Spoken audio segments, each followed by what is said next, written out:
Thanks, Dave. Big doings today at the Big House. An absolutely gorgeous September afternoon here in Ann Arbor, getting ready for UMass and Michigan. Just moments ago, the Michigan Marching Band with their world-famous pregame show.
That is so special. Welcome, everyone, to Michigan Stadium and Big Ten Network football, presented by John Deere. Today, the UMass Minutemen playing 60 minutes of football against the 17th-ranked Michigan Wolverines. Once again, an absolutely packed house here at the Big House as Michigan looks to run their home winning streak to 10 in a row. Brady Hoke, second-year head coach for Michigan. He has never lost as the head man of the Wolverines. Michigan now in its 133rd year of football, and some things, they never change.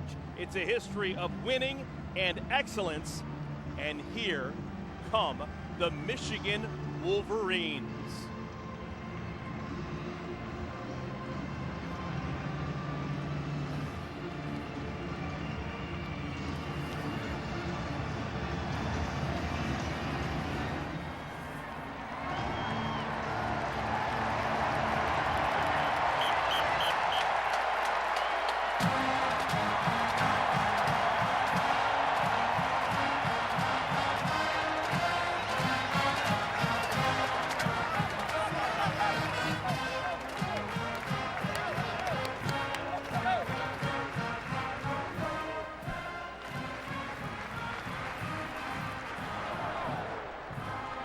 Well, the Michigan football game is always so special. Glad to have you along for the ride. Alongside my partner, Derek Rackley, I am Eric Collins. Michigan Wolverines, 2 games in the books already. Of course, they lost that opening game against Alabama. No shame in that. They're really good.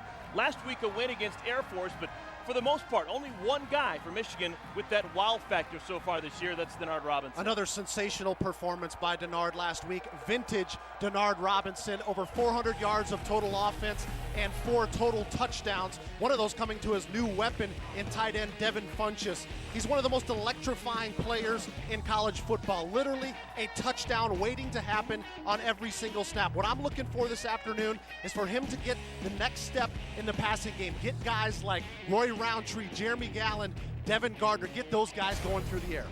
Yeah, the Michigan Wolverines, this is kind of a trap game. You want to win this game. You want to do it convincingly because you got a game next week against the Notre Dame Fighting Irish. Yeah, and both sides really need to make improvement from their first 2 games, defensively and offensively. They got a great opportunity this afternoon. And we shall see if the Michigan Wolverines can do a little bit better. Some of the things that they really struggled at last week against Air Force in particular, you mentioned it. They've got to get someone running the football effectively, not named Denard Robinson. We know what Denard can do, but Fitzgerald Toussaint back in the lineup, of course. They need to get him going. Vincent Smith is another guy that they like out of the backfield. The running game outside of Denard really needs to make progress today.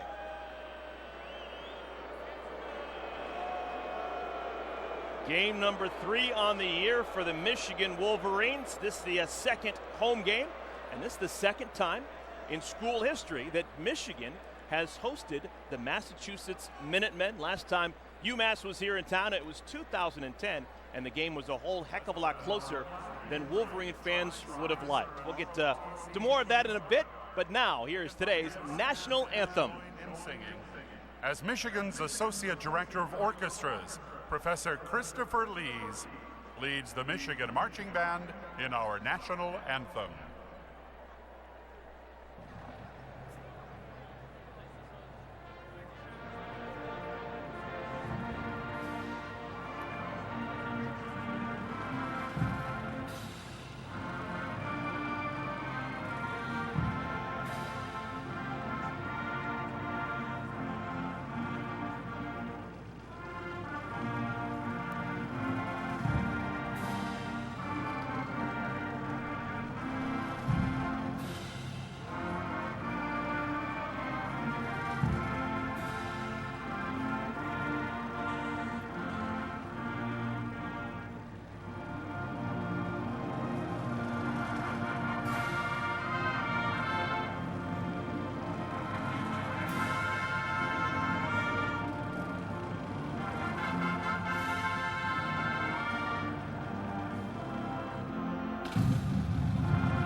Yeah, just a wonderful day for Big Ten football here in Ann Arbor. Michigan hosting the UMass Minutemen as we speak. Michigan, the 17th ranked team in the country. Brady Hoke's only loss so far this year. Coming against the Alabama Crimson Tide, they are very good, as we've seen so far through the first 2 weeks of the season. Third member of our crew is Lisa Byington. Today, her sideline reports are brought to you by Best Buy. Lisa, take it away. Thanks, Eric. Coach, you said Fitz Toussaint in the ground game have to be a priority. What changes for you today to generate success there? Well, I think we just got to call his number a little more often and maybe get some of the two-back stuff that we've got in play. And we just got to block better. We got to play better. We got to have more intensity as a football team. You said this team has not scratched the surface for its potential. What do you need to see to get closer to your expectations? 60 minutes of Michigan football, and that means controlling the line of scrimmage, getting 11 helmets to the football. That's simple. Thank you. Thanks.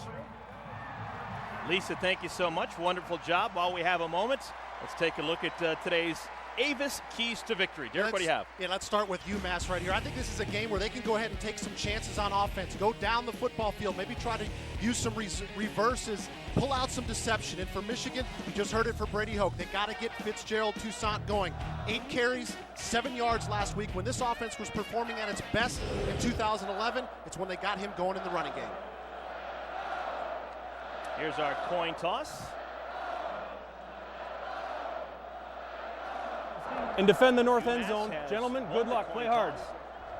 And they have decided that they want the football. Now Charlie Molnar, now in his first year as a head coach, longtime assistant, 28 years. He's been in college football. This is first as a head coach, longtime assistant to a familiar name, Brian Kelly. Each of the last 6 years, he's been working with Brian Kelly. Last 2 years in Notre Dame. Before that, Cincinnati. And before that, Central Michigan. Yeah, proven programs, known for their offensive production, so he's bringing that here to UMass. But as you mentioned, first year here at UMass, FCS to transition to FBS, tough task ahead of him. Now, the weather won't be tough on anyone. This is what you draw up in central casting. 70 miles per hour, a bit of humidity, sunny skies. It's going to be a fast track here at Michigan Stadium. Last time they played, 2010. And Michigan won, but they were tested. UMass put 37 points on them.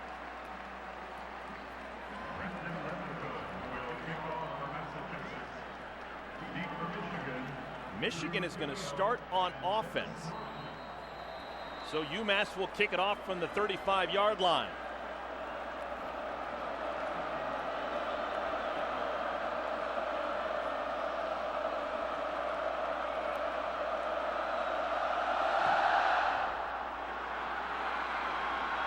And the kick is out of bounds.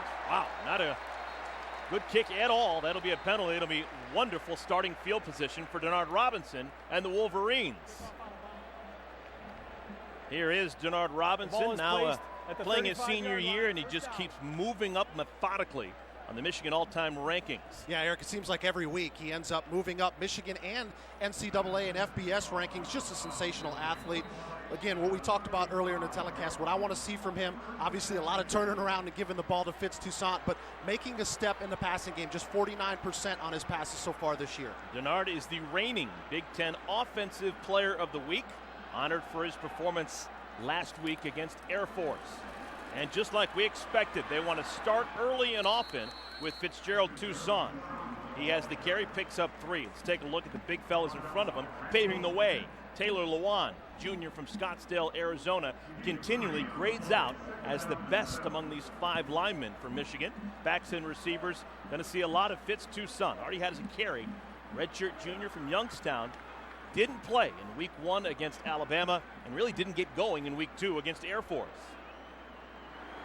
3 receivers set. They fake it to Toussaint. Denard with the carry, and he's across the 50-yard line. Now, as much as you want to give it to Toussaint, get him all lathered up, sometimes you just got to keep it with your best player. Well, they're always going to run that zone read right there, and Denard, you can see he held on to this read a little bit longer than normal, trying to make sure that defense commits. He's going to pull it down because he knows that he's got the ability to make plays once he gets into the open field. Pick up a 13 yards for Denard Robinson. So a fresh set of downs. The ball has crossed the 50-yard line. Toussaint still in the backfield next to Robinson. And they delay the handoff to him. Toussaint across the 45 down to the 42. Pickup of 7.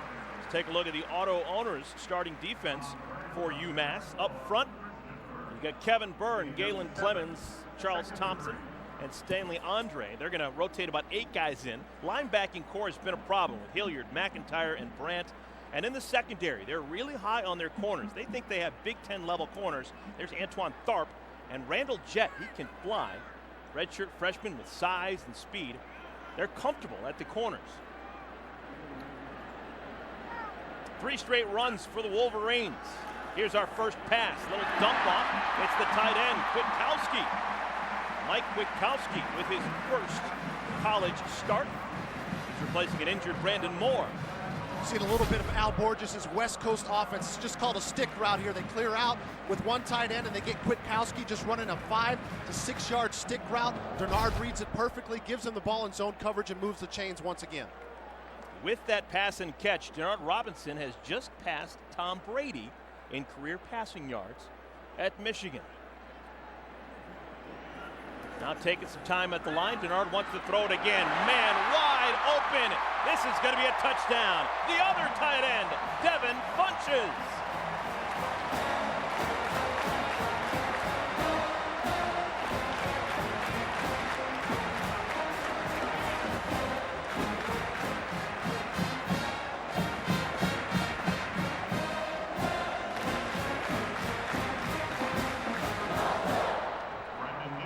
Devin Funches, true freshman from Farmington Hills, Michigan. He has come on in the last 2 weeks. 5-play drive. The freshman Funches with the touchdown grab, his second of his young career. Yeah, he had an outstanding game last week against Air Force. 4 catches over 100 yards and a touchdown. And Al Borges told us that they're going to feature him in the passing game. He showed enough last week what he's got the ability to do in the passing game, and you can see Denard and him already got a nice little connection as Funches just comes wide open in the middle of the field.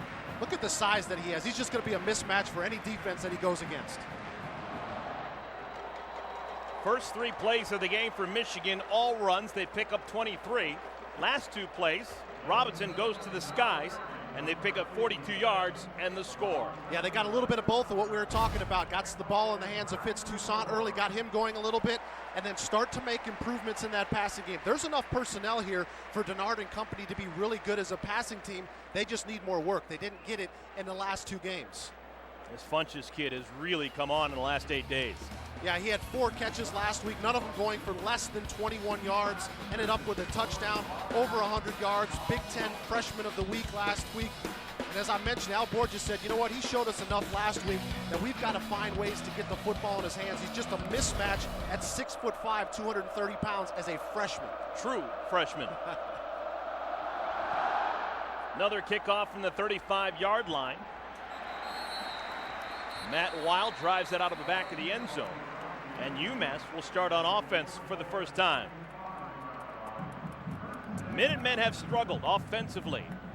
They've got a redshirt freshman quarterback in Mike Wegson. Take a look at his numbers. 18 completions a week ago against Indiana. That 16-yard touchdown run, it is the only touchdown scored so far this year for the Minutemen. Yeah, they've really struggled in both the run game and the pass, and it's not going to be any easier coming into this environment, going against the defense. I think it's safe to say that Michigan's defense has had their struggles this year, but they still have superior talent than UMass's offense.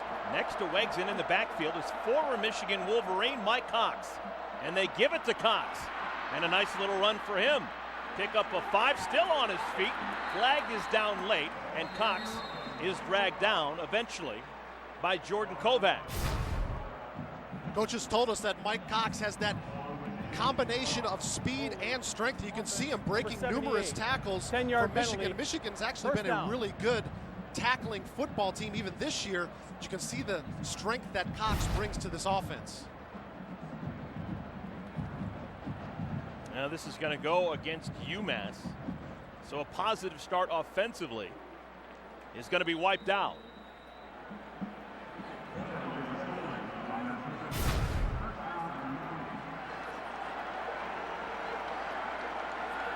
Looked like John Wallace, the left guard, called for the hold.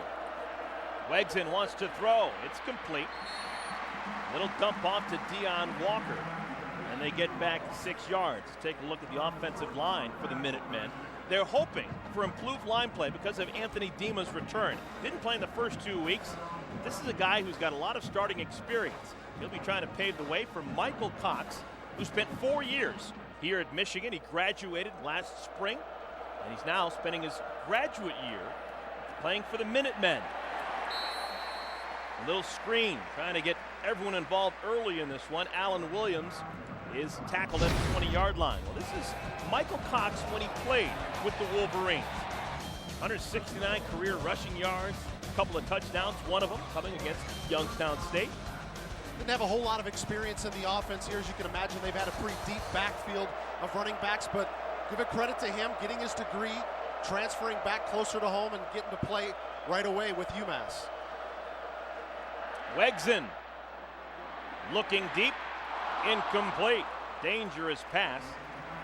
It's almost picked off by J.T. Floyd. So the penalty really setting the Minutemen back. They're going to be forced to bring the punt team on.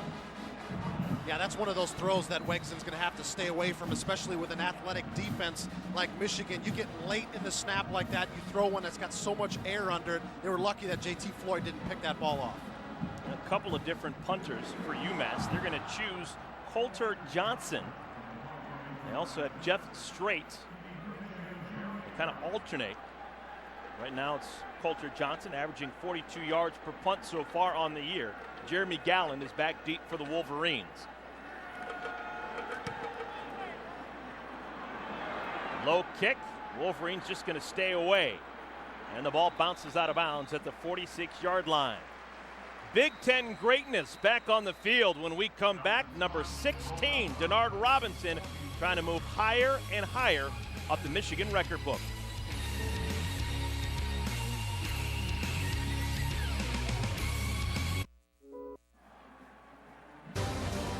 BTN Football is presented by John Deere, the all-new, all-powerful Gator RSX 850i.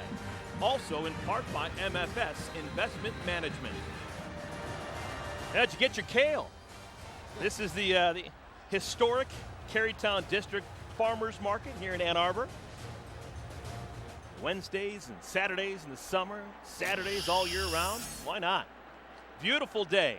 College football here at the Big House. Second offensive possession for Michigan. Robinson gets it out into space. Jeremy Gallen out to the 40-yard line, a pickup of 14 first down yards. Michigan has been electric so far through their first 6 plays. You know what I like out of Jeremy Gallant is he goes and he gives 5 to Devin Gardner right there. Devin Gardner was the guy that was out, singled up, blocking. It's an excellent job by a wide receiver out trying to help one of his fellow receivers. Isn't that wonderful company? Denard Robinson has passed Tom Brady in the all-time passing list.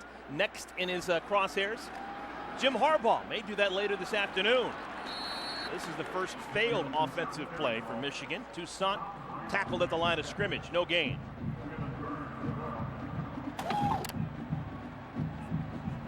UMass Minutemen coming out of Amherst, Michigan, about 2 hours west of Boston.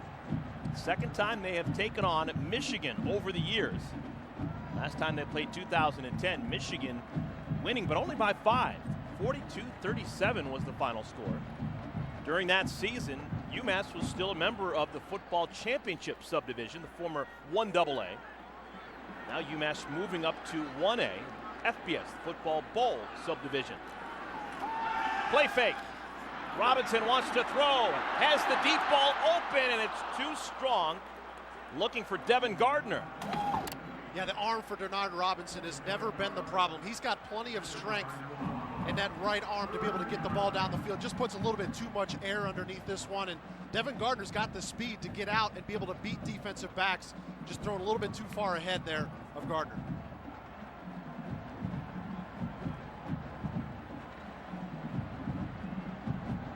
Charlie Malner's UMass Minutemen already this season with losses at UConn and a home loss last week against Indiana. Hoosiers really took it to them, 45-6 the final score.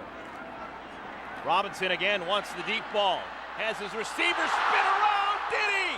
No, incomplete. Gerald Robinson, almost the catch of the year here at Michigan.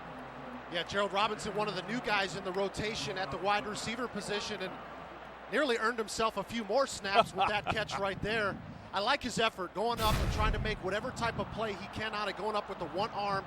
You can see Denard Robinson rolls out a little bit, just trying to get him a clear vision of what's happening downfield, and Robinson nearly brings that one down with his right hand.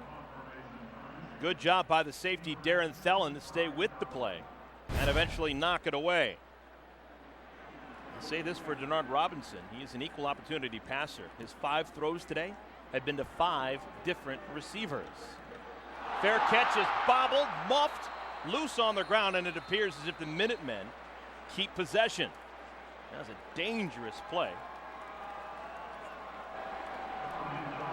Brian Dowling almost gave Michigan great field position. Yeah, and I don't think it was the sun. It doesn't look as if the sun is in his eyes right there. He just took his eye off it a little bit, and that backwards rugby-style punt that a lot of these punters put on it can move on the returner a lot of times, and at the last second, just get out of your vision. UMass surviving a slight scare on that play. So the Minutemen, their second possession. Redshirt freshman quarterback Mike Wegson with Michael Cox next to him, and Cox fumbles the football. Second consecutive play in which Michigan has almost had the ball at the 5-yard line, but the Minutemen get it back. Let's take a look at the Auto Owners starting defense for the Michigan Wolverines. Take a look at that in a moment. They were tested last week against that triple option offense for Air Force. Difficult offense to defense. From the end zone, this is Cox, his best run. A pickup of 8, maybe 9. Jordan Kovacs with the tackle on the former Wolverine. Here is the Auto Owners defense for Michigan. Clark didn't play week 1 against Alabama, had a solid game last week against the Falcons of Air Force. Campbell, Black, and Rowe. Linebackers, there's been a change to tell you about. James Ross III making his first college start. He replaces Desmond Morgan, who's got a bit of a head injury. He will not play in today's game. 3rd down and 1, and movement on the line. Ball start, offense, number 70. 5-yard penalty, remains 3rd down. Our referee today is Alex Kemp. And the call goes against UMass. Finishing off the starting lineups for Michigan, Jordan Kovacs continues just to be so stellar in the back half. His 36th start. He's a guy with a 3.1 GPA, a true walk-on. Not a recruited walk-on, a true walk-on who's been a 4-year starter for the Wolverines. Oh, little trickery, delayed handoff, and it doesn't fool the Wolverines. Michael Cox tackled for a loss of one. It'll bring up 4th down. Well, you saw in the last play that Michigan brought a blitz look, which caused UMass to get that penalty. So I think Charlie Molnar was thinking that the blitz was going to get dialed up again, thinking he could get some deception to be able to catch the defense off guard. Greg Madison goes base. Nice play by the Michigan defense. So second straight 3-and-out forced by the Michigan defense. Jeremy Gallen back deep to receive this punt from Coulter Johnson. Let's see if Michigan comes after it.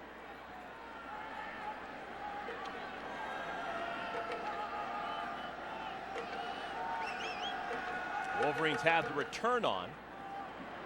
Low line drive kick. Gallen calls for the fair catch and makes it at the 45-yard line. Punt of 35 yards, no return. We'll be back to Ann Arbor, Michigan, UMass in a moment.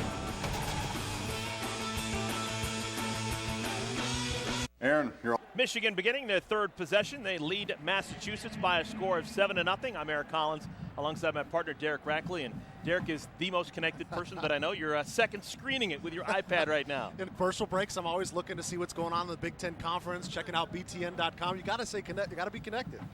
Now, the Twitterverse is always buzzing about Big Ten football, and BTN Connect is the place to join the conversation, see what fans and media are saying, vote in our Twitter polls, track the stats, and find out who's trending in the Big Ten today. It's all at btn.com/connect. Last week, Devin Funches, no doubt about that, was trending. And already he's trending with a touchdown pass caught from Denard Robinson. Well, standing by with a special guest, Lisa Byington, down on the field. Lisa. Yeah, Eric, you might have heard the story about the Oklahoma kindergartner who wore a Michigan t-shirt to school, had to turn it inside out because of Oklahoma rules. You got to wear Oklahoma shirts at school. Guess what? Cooper Barton, 5-year-old here, invited to the big house for the first time. He's with his family and his mom here, Shannon. And Shannon, you guys were just introduced in front of 109,000 plus. What was that feeling like? It's a little surreal. I really don't know how to describe it other than that. It's amazing. The energy and the love and the support. And it's amazing. Your child just went to school, and now all of this has happened. Explain to me the surprise or your reaction to what Athletic Director Dave Brandon has done and the reaction you've received nationally because of this story. Well, we just wanted to change the neighborhood and let them be proud of where they're from. We never, ever expected anything to this caliber. It's really been an amazing experience as a family. I mean, we never would have been able to do this, never. And so we thank you to the Alumni Association and to Dave Brandon, the athletic department, and it's just been an amazing experience. Well, thank you. It's Cooper's first time here, Eric. It's such a thrill. Thank you. Show us your shirt, buddy. That turns inside out. He doesn't have a problem there, Eric. That is wonderful. Dave Brandon and the people here at Michigan, they did a wonderful job with this whole situation, making it just such a feel-good story. Yeah, I loved it. He presented him with a T-shirt that had Michigan on both sides, so if he ever was asked to turn his shirt inside out, he's always representing Michigan. Well, representing Michigan, Devin Funches with that last catch. Another first down for the Wolverines, and shoelace. The shoe's coming off. Steps out of bounds, out of the 15-yard line. There does appear to be a flag on the field along with a shoe. Shoelace is now shoeless once again. And it's just amazing to me how he continues to make such great plays when he doesn't have a spike on the bottom of one foot. In our meetings yesterday, I asked him, he walked in the room, I said, "Are your shoes tied?" He actually had slippers on, so he did not have his shoes tied at all.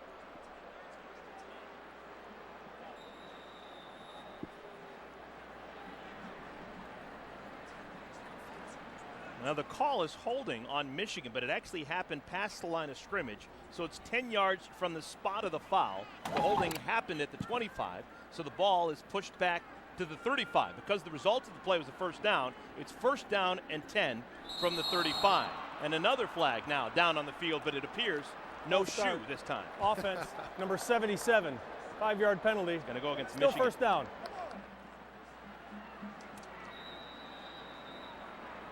Alex Kemp calling that one on Taylor Lewan. It's a 5-yard penalty for movement, and it's going to be first down and 15 now. There's last week against Air Force. Of course, that shoe came off again. You kind of see it flying there, but look at him. He can still make cuts with it. That's what's so impressive to me. He can make cuts with the sock on. Setting up a screen. It's a beauty. Toussaint with room to run. Toussaint with a nice shake. He has the first down, still on his feet, and finally gang tackled, but a gain of 16 yards. Well, we talked about getting him involved early on. That doesn't mean just the running game. That can mean the passing game as well. They set up the screen to him. They get the cavalry out in front of him. I like this call. Slow down that defense a little bit, catch him off guard. And you can see out in open space, he makes Darren Thelen miss. He's able to move the chains here for Michigan. Coaching staff talks about Toussaint. They talk about his improved vision, his ability to see exactly where he needs to go. Pick up a 5 for Denard. Let's go to Mike Hall in Chicago for a BTN.com studio update. Hey, Eric, let's update you on Ohio State. This one was dramatic and late. In the fourth quarter, Braxton Miller on a 3rd and 7 finds a wide open Devin Smith for a 72-yard game-winning score. Wow. Thank you, Mike. Ohio State tested and having to score late to win over the Cal Golden Bears in Columbus. So Ohio State remains unbeaten so far through 3 games. Toussaint with another carry. Coaching staff has been true to their word. They want to get him involved early and often. Well, they really didn't last week.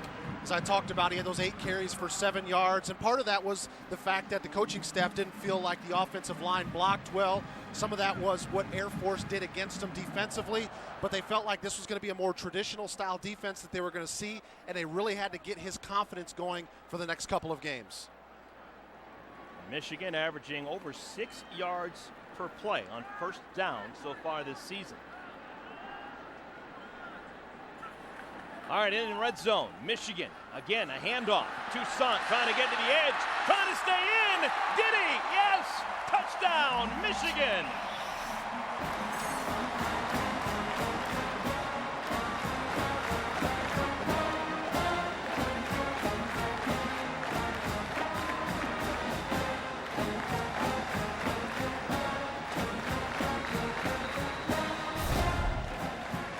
First touchdown of the year for Fitzgerald Toussaint. And you can see number 21, Kerry Bailey Smith right there had a shot to bring him down, and his excellent footwork right there by Toussaint to keep both feet inbounds. Lefty Brendan Gibbons, point after touchdown is good, and the lead is 14-0, 3:10 remaining in the first quarter. Timeout on the field. Michigan Wolverines showing you why they're ranked 17th in the country.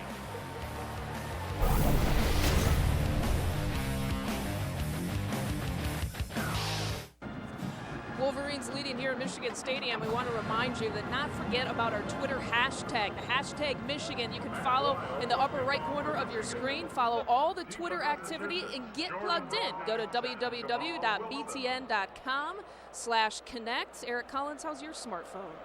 It is dialed in. Thank you. We're going to have your Twitter question in a moment, too, kind of keeping with that theme. But first, the kickoff, and it's going to be returnable. Jordan Broadnax with a full head of steam. He crosses over the 25-yard line. That is the first time today that the Minutemen have made it past the 25-yard line. All right, today's Twitter poll question is, who will lead Michigan in receptions in 2012? Hashtag UM Funches, that's Devin Funches. Hashtag UM Jeremy Gallen. Hashtag UM Devin Gardner. We'll have the results for you in the second half. Would you like to take your first swing at it, Derek Rackley? My first swing at it would be #UM Gardner, the converted quarterback. I think he'll end up being a guy that finds that connection with Denard Robinson. Well, Devin Funches has been terrific over the last 5 quarters. Legs in, his pass is high, looking for Tajay Sharp. This is an important game for Mike Wegson. Look at his bio, and it says that Wegson is from Knoxville, Tennessee. That's partially true. Played his senior season at high school. Ineligible downfield. Offense, number 87 was covered up. Penalty is declined. Penalty is declined, so it's going to be 2nd down and 10. We're talking about the quarterback for UMass, Charlie Malner. He's starting a redshirt freshman, and Mike Wegson, number 11. Wegson played his senior year at high school, Knoxville, Tennessee, but before that, Michigan born and raised. Went to high school at Northville High School just outside of Detroit. Grew up a Wolverine fan. So today a chance to play here in the Big House. You can imagine what it is like for him and how many fans and friends he has here in this building. I'm sure it's probably been a dream of his throughout his entire childhood life to be able to come in and compete in this building. And I can tell you, as a guy that played at a visiting team at Minnesota, it was an experience for any visiting team to come in and play in the stadium. Michael Cox with the run makes it 3rd down and 4. 3rd possession for UMass, trying to get their first down. And it's going to be close. I don't know. The pass is complete to Alan Williams. It's going to depend upon the spot. Alan Williams getting some more reps today because Markin Michelle is out with an injury, and he's just got to stay up on his feet right here. He's still going to get the 1st down. They're going to move the chains, but he could have picked up a couple of extra yards if he just turns upfield and stays on his feet. It is indeed a 1st down. Just the 17th 1st down of the season for UMass. Now playing in their 3rd game. On the ground, Cox. Those former teammates being a little bit rough with him right now. That's going to be a loss on the play. Frank Clark with the stop, loss of 1. Well, one of the things I was talking to Coach Hoke about was defensive front. What are you focusing on? And it's getting off of blocks. And you can see an excellent job of getting off of blocks. Looks like Craig Rowe was held on that play, but you can see Frank Clark getting in the backfield. This is what this defensive front has got to do, what they did such a great job of last year, is getting off of blocks of the offensive linemen. 2nd down and long. Out of the backfield, pass is incomplete. Looking for Deion Walker. Nice coverage on the play. Courtney Avery, nickelback on the coverage. See a little bit of that inexperience by Wegson right there, rolling away from his strong arm to the left, and he just throws it right into the ground. As he gets more experience and settles down into that situation, he'll be able to put that ball right on his receiver's numbers. UMass was hoping to go with a guy by the name of Kellen Pagel this year, but he's been dealing with some concussion problems. They don't think he's going to come back this year. So for the most part, the job is Mike Wegson's to lose. 3rd and 11. Design quarterback run. Wegson has the 1st down. Big fella, 6'5", 215, runs into Thomas Gordon, but not before he picks up 16 yards and a 1st down. Yeah, it looked like Frank Clark had an opportunity to make that tackle after he redirected and came back upfield, but you can see Wegson had just enough. Actually, that was Ojemudia, Mario Ojemudia for Michigan, had a shot to be able to clip those ankles and bring him down, but nonetheless, Wegson is able to move the chains and get a 1st down across midfield. Minute to play, 1st quarter. Cox gets a block from his quarterback. Oh, and Cox with another 1st down. 3 straight 1st downs for the Minutemen. And Wegson earning the scholarship, protecting the edge. Yeah, the block is going to, you're going to see Wegson come right back and peel back on James Ross. Watch him right here. He's going to end up getting this block on James Ross, which gives just enough time for Cox to get up around the corner. Nice job and awareness right there by Wegson to come back and get a key block. Michael Cox still in the game next to Wegson. Wants to throw.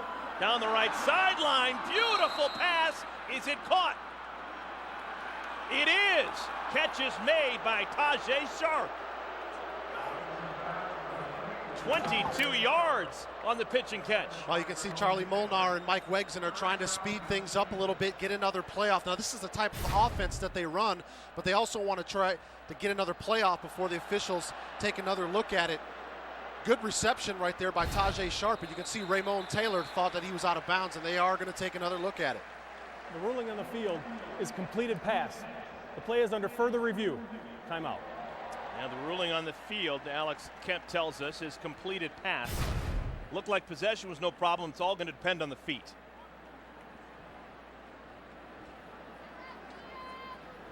It looks like he stretched out and was able to get a clean reception. I don't see the ball moving around much in his hands, at least from this angle. It's tough to tell, and it looks as if that right foot is in bounds. Remember, in a college game, they just have to get 1 foot in bounds. I like that athletic play right there by Sharp, stretching out and getting that right foot down in bounds. Minutemen coaching staff were ecstatic when they were talking about number 1, Tajay Sharp. This guy is a true freshman out of Piscataway, New Jersey, with a ton of upside. He's 6'2", 175 pounds. After further review, the play stands. First down.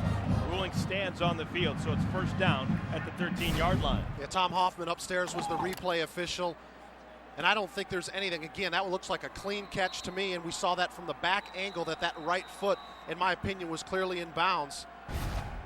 And you were talking about Sharp, and we were talking about their offensive coordinator, Mike Krushek. He was saying we've got to find other opportunities to get him the football. He's a dynamic player. He's fast. He's quick. They got to get him the ball.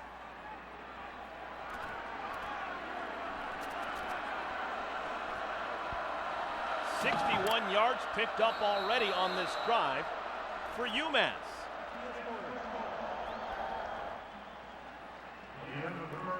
And that's going to do it for our first quarter of play. Michigan on top of UMass, 14-0.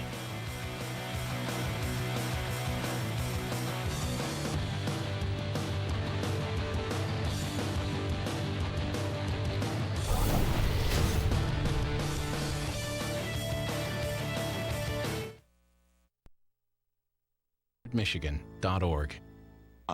The Big Ten Pulse, presented by Micro Essentials, Monday on BTN. Welcome back, everyone. 15 minutes in the books. Michigan versus UMass here at Michigan Stadium. And when you get 110,000 people together at one time, there generally is always something going on. Michigan drumline performing here between quarters. Now the Michigan defense is going to try and stop the UMass offense. Nice little drive for the Minutemen. With Derek Rackley, I'm Eric Collins. Lisa Byington down on the field. Michigan and UMass both playing the third game of the year. Blitz is on, picked up nicely. Catch is made. Inside the 5 goes Alan Williams, tackled at the 3. Well, we were just talking about the Michigan tackling earlier on in the ball game, and now you're seeing Courtney Avery, number 5, with a missed tackle. He's able to hold on to him and bring him down, but he picks up, Williams does an extra 5 or 6 yards after contact. Quick handoff. Former Wolverine Michael Cox stumbles and loses a yard. Important drive here right now for UMass. They've only had 2 trips into the red zone in their first 2 ball games, getting 1 touchdown. If you're going to have a shot in staying in this ball game, you've got to get touchdowns and not field goals once you get inside the red zone. Minutemen have really turned it around over the last 5 plays, trying to get in the end zone. Flag is down, and Cox is down.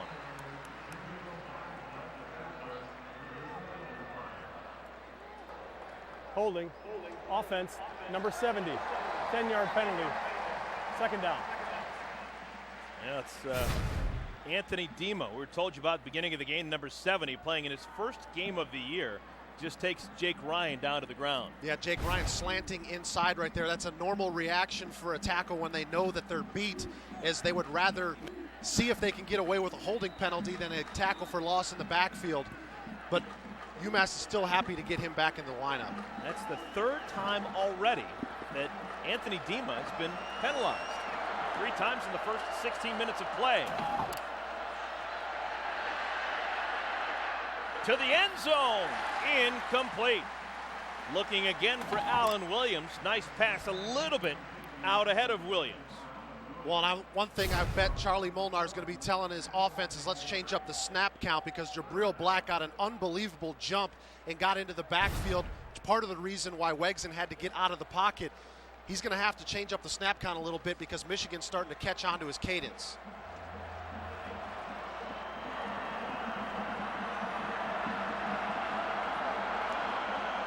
Third down and goal.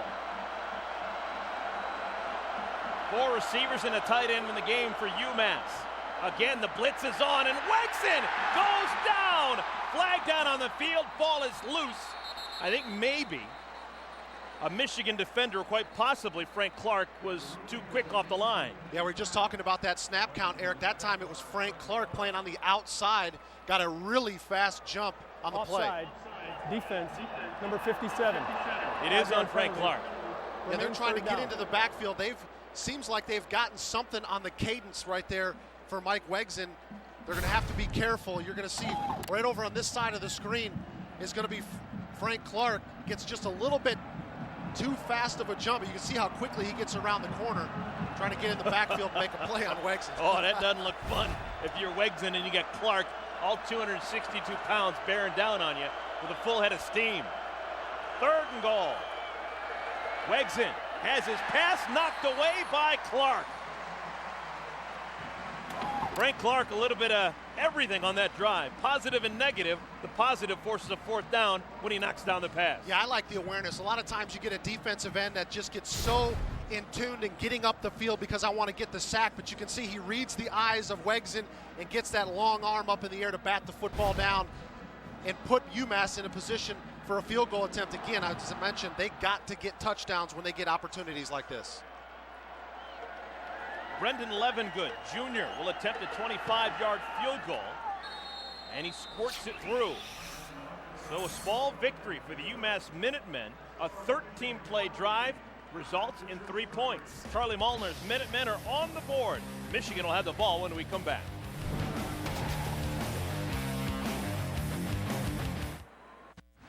Second quarter, 13:44 remaining. There's a shot of the Horace Rackett School of Graduate Studies. If you get a chance to walk around on a fall day here in Ann Arbor, there's a, man, it's an eye full. There's a lot of just wonderful buildings and landmarks, and smiling kids everywhere you go. A lot of fun here at University of Michigan. Right now, 110 smiling Michigan Wolverine fans as they lead UMass Minutemen 14-3. Returnable kickoff. Dennis Norfleet, his first touch of the day. And Norfleet skips out across the 25, close to the 30, tackled at the 29.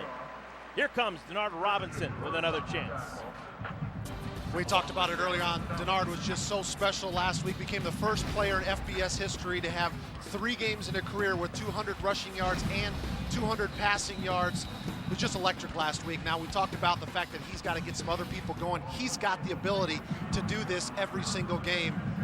And he continues to show us how athletic and how dynamic he is here for the Wolverines. Vincent Smith into the game. First time today we've seen him in the backfield. They fake to him. Pass is caught. This is Dillio. And Dillio with a chance to go all the way. Does he have enough speed? Pushed out of bounds at the 5. Christian Burt saves a touchdown, but a huge gainer for Michigan.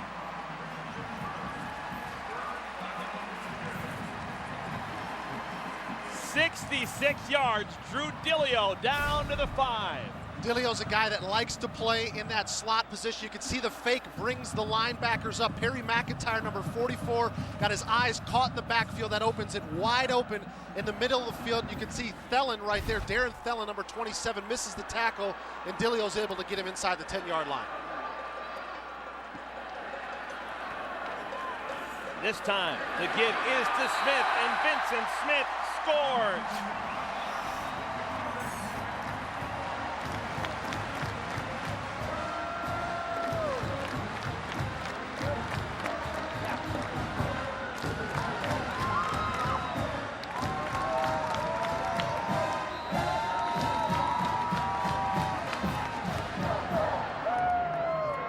Talk about a quick drive, 2 plays, 71 yards. capped off by the 5-yard touchdown by Vincent Smith. Yeah, that's what this Michigan offense is looking for. More explosive plays right there. I really like what Vincent Smith brings to this offense. He's a guy that pass protect out of the backfield, catch the football, and run it, as we saw on that touchdown.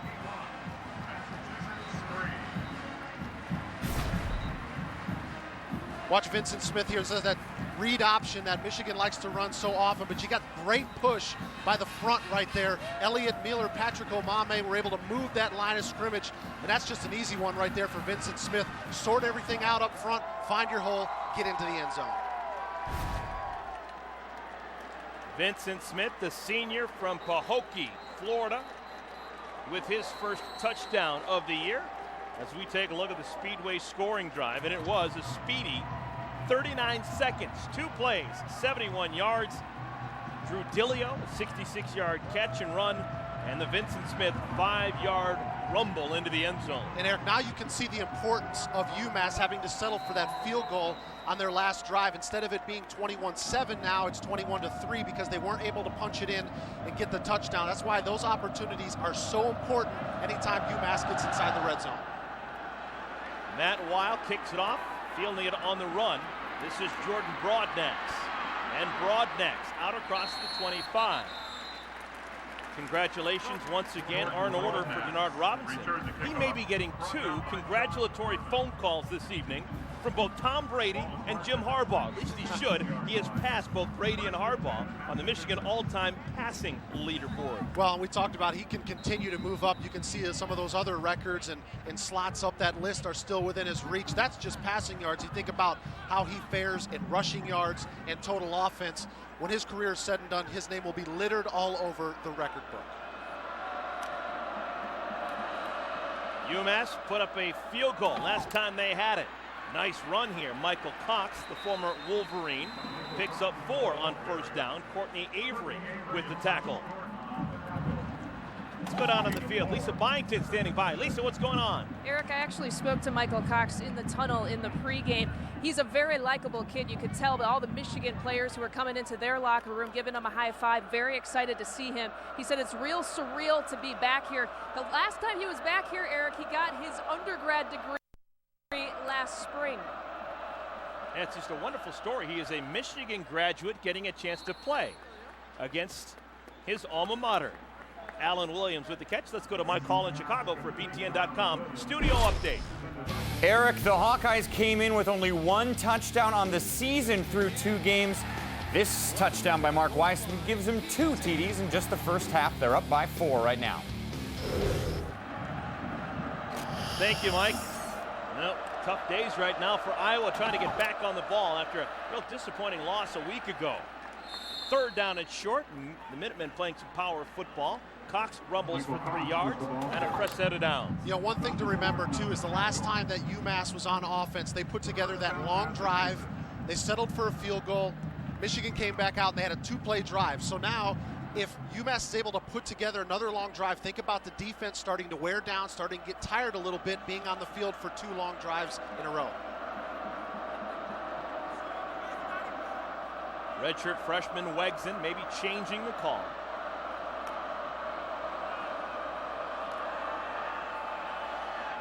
Oof, dangerous out route run by Tajay Sharp. JT Floyd almost had a pick 6.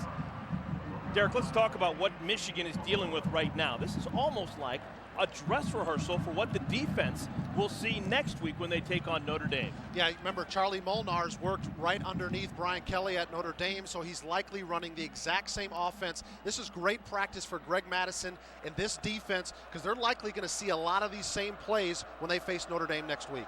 Charlie Molnar, the last 6 years, right next to Brian Kelly, both at Central Michigan, Cincinnati, and the last 2 years in South Bend.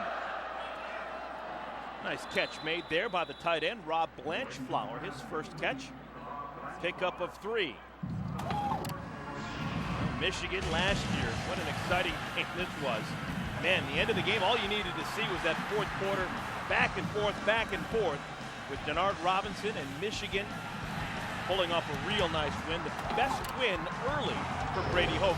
and his staff. Yeah, what I love about Denard Robinson is he never feels like the game is over until there's zeros on the clock. He kept fighting in that ball game, made some huge passes through the air, which is not his forte.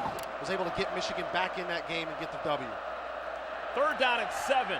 Wegson is running out of time, had to just get the pass out, and it's too low, and it'll bring up 4th down. So the punt team for UMass will come on as we take a look at the upcoming schedule for Michigan. You got Notre Dame non-conference next week, then you got the bye, and then a road game at Purdue. Next home game's not going to be until October 13th. Yeah, really important timing right here for Michigan. They do have a couple of injuries, some guys that are not in the lineup, so that bye week really could be strategic for them as far as giving an extra week for some of these guys to get healed up and back on the field. Home games have been real special under Brady Hoke. He has never lost a game as the head coach here at the Big House. Nice kick by Coulter Johnson, his best of the day. And the fair catch called for and made by Jeremy Gallen. Timeout on the field. When we come back, Michigan will take over on offense.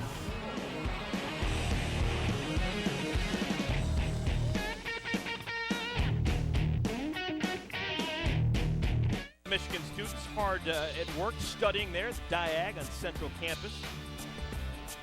21-3, the football playing Wolverines on top of the UMass Minutemen. This is the first time so far today that Michigan has started inside their own 25. So poor starting field position for Denard Robinson and the Wolverines. Gain of a couple on 1st down. Greg Hilliard with the tackle. We talked about it at the beginning of the game, Derek Rack. Beginning of the season, Denard Robinson has been all of the offense for the most part for Michigan.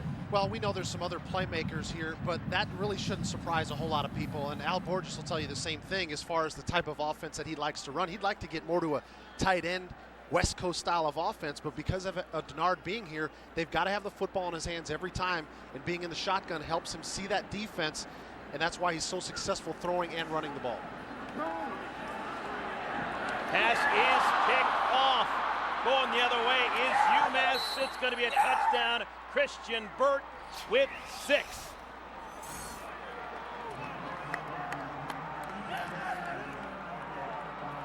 One of the things they were focusing on with Denard Robinson this offseason was his footwork, and I think this is a display of his footwork getting bad. Got a little bit lazy, and this football should have been delivered a little bit earlier, and it was ended up being behind Jeremy Jackson. But you got to give Burt credit for reading Denard Robinson's eyes, making a break on that football, and a huge play for UMass to really quiet down this crowd. So a touchdown for the Minutemen, a chance to put their 10th point on the board, and they do. Brendan Levengood, extra point is good, and UMass scoring a touchdown for just the 2nd time this year. Christian Burt from Laconia, New Hampshire with the interception and the touchdown. Well, you needed some good things to happen here defensively for UMass to get him back in the football game. Just watch Denard's footwork right here. You can see that left foot. See how it stepped out to the left, almost to the middle of the football field. He's got to step towards his receiver, towards Jeremy Jackson, and he'll be able to get a lot more velocity on that football. It's part of the reason why it tailed behind him. He realized that he made a mistake trying to get in there to make a tackle. 4th time this year that Denard Robinson has been picked off. And I'd hazard a guess it's probably the first time in his life he's ever been picked off by a person who's born and raised in New Hampshire. Christian Burt from Laconia, New Hampshire, coming to the Big House and registering a pick 6. Well, everything that Michigan does, they do quickly. They score quickly, and they allow points scored against them quickly. They're going to get it back here. 9:49 left to play here in the first half.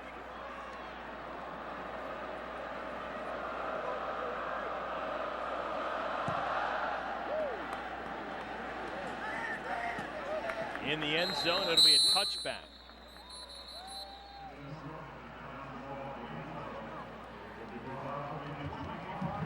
This October, the creators of BTN's award-winning original series, The Journey, will launch the show that will give fans an unprecedented look at the student athletes and coaches throughout the season. The Journey, Big Ten Football 2012, presented by Best Buy. It premieres October 3rd. That's coming up on BTN.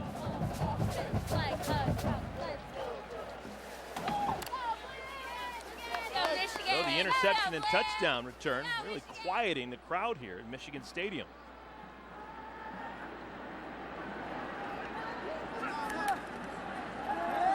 Another pass. This one is caught by Gallen. Gallen across the 30. He's tripped up. Nice open field tackle made by Randall Jett. See, Alipore just likes to go with this screen out to the wide receiver. Same play as we saw back in the first quarter, trying to get the ball in the hands of Jeremy Gallen out in space. Again, had Devin Gardner out in front of him. Didn't get as good of a block that he did on the last play, but still pick up a 6 on first downs. Definitely successful for the Michigan offense.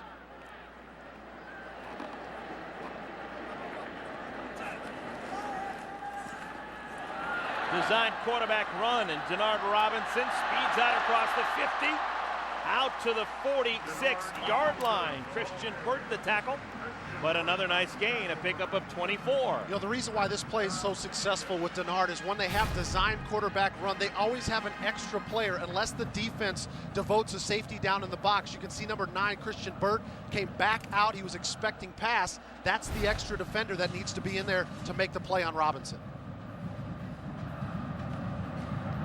Robinson last week against Air Force was named Big Ten Offensive Player of the Week. 8th different time that he has been given that honor. Only man in Big Ten history who has been Player of the Week offensively more frequently. They're first. Ron Dane, former Wisconsin Badger. He has done it 9 times. Timeout. We'll be back to Ann Arbor in a moment. Even a hot... Let's take it to the field. Let's take it to the field. I come through like a freight train, about to push the line back. Only see the goal line, don't matter if your line stack. Because I'm a soldier, you can see my face paint. Know that I'ma get mine by knowing that the rest can't. Y'all looking scared, man. Better call a timeout. I'm so Michigan already 3 touchdowns. Vincent Smith, Fitzgerald Toussaint, and the true freshman tight end Devin Funches. Here in the first half, Michigan and UMass playing for the second time in a 3-year window.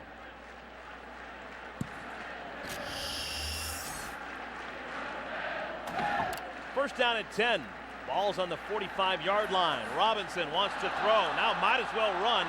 Tons of room in front of him. There's a flag down on the field. And Robinson gets hit hard by Darren Thelen after a 24-yard run.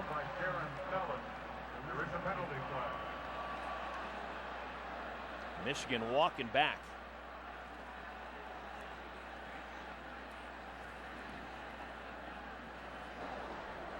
Personal foul, chop block, offense number 28, 15-yard penalty, first down.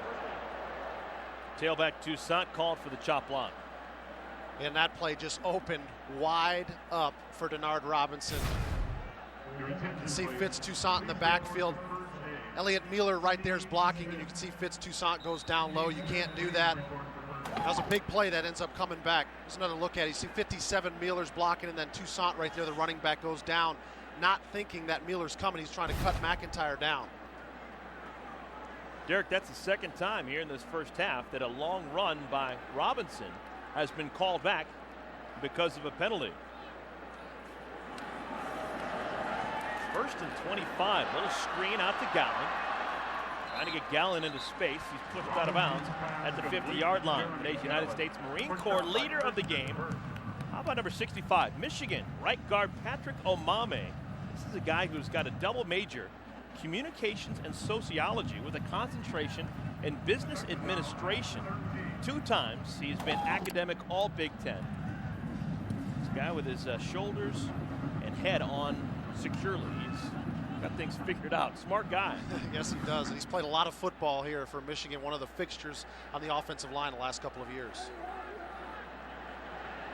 Second down and 13. Smith, another carry. And it's going to bring up third down and manageable after beginning this as a 1st and 25. Yeah, that's a great point, Eric. That's exactly where I was going with this. After getting themselves behind the schedule, when you talk about downs being 1st and 25, a couple of plays, a screen pass, another one coming up the gut right there, they at least got themselves a manageable opportunity to be able to get a first down, get past the 35-yard line. Total offense now in the history of Michigan football. Denard Robinson is now second all-time, just past John Navarre.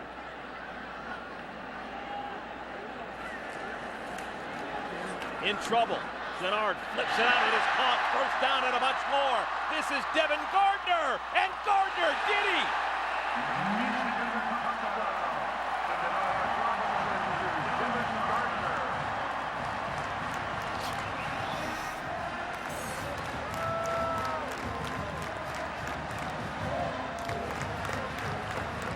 Devin Gardner gets in on a third down at 6, his first catch of the day. Well, an excellent job by Robinson being able to stay alive, but even better effort by Gardner trying to tiptoe that sideline and reach for the pylon. Outstanding individual effort right there by Devin Gardner. How did he not go out of bounds? He came around that corner 100 miles an hour and was able to keep his feet in bounds and score the touchdown. Gardner's third touchdown receiving on the year.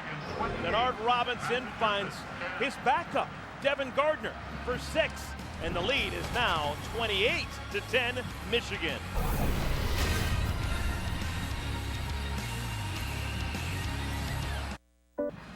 Michigan already with 4 first-half touchdowns. They lead UMass 28-10.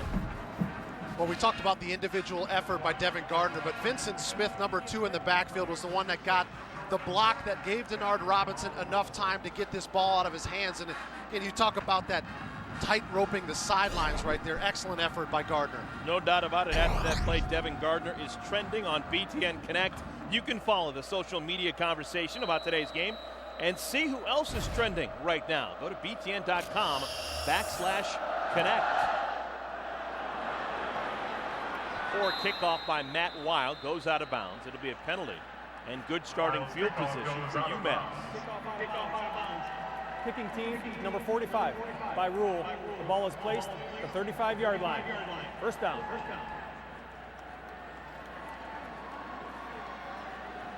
So Brady Hoke will watch his defense get out on the field. Good starting field position for UMass. Ball placed at the 35-yard line.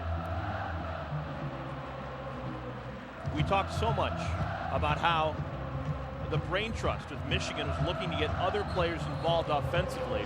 What was the big theme in your eyes, what they wanted to accomplish defensively today?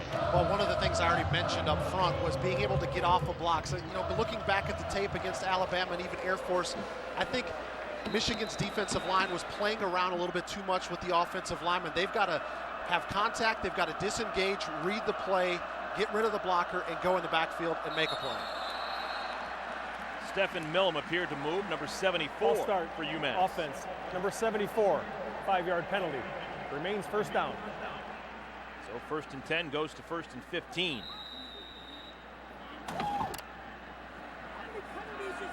UMass came into this one with a grand total of 6 points scored on the season. 6 points in 2 games. They've already got 10 points in a quarter and a half against Michigan.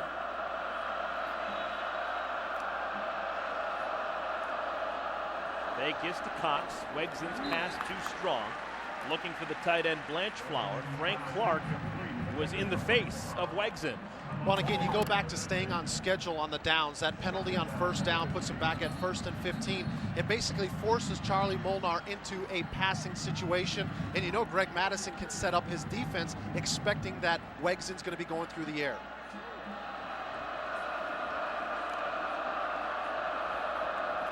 Another pass play. It's a little screen.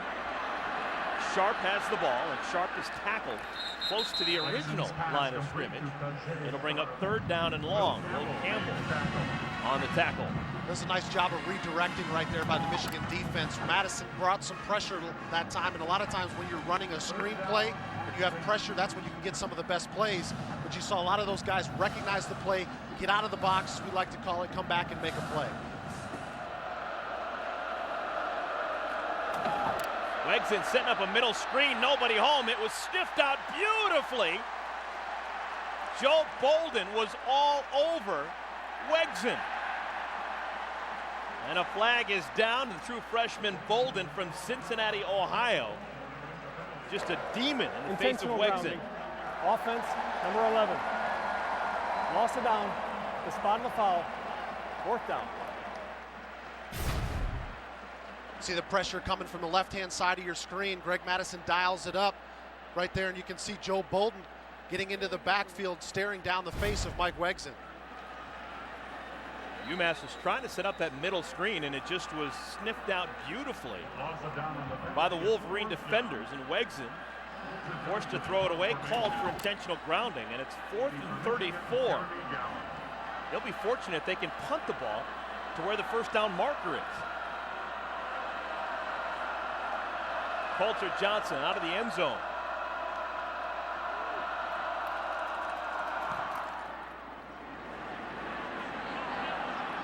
Allen, fair catch called for and made at the 45-yard line. Line drive punt of 44 yards, no return. Stay tuned, everybody, for the Buffalo Wild Wings halftime report. Dave, Jerry, and Howard will be along from our Chicago studio with scores and highlights from all of today's action.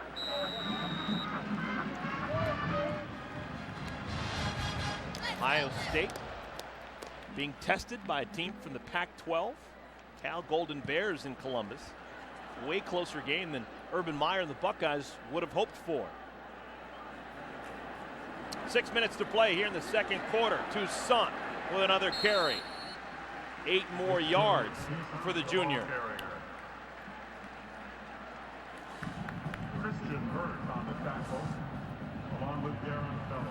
See Denard Robinson spreading the wealth around on this offense.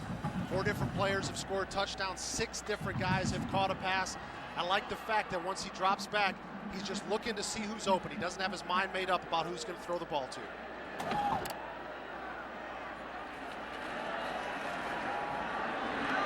Toussaint, another carry, has the first down. Drags Minutemen defenders inside the 40 down to the 37. Seen a little bit of change up in the offensive calls here. More traditional pro style. Denard's been under center these last 2 snaps. Been 12 personnel, which is 1 back and 2 tight ends, just going with straight north and south football, allowing that offensive line for Michigan to really just start teeing off on the defensive line again, trying to get Fitz Toussaint going in the running game.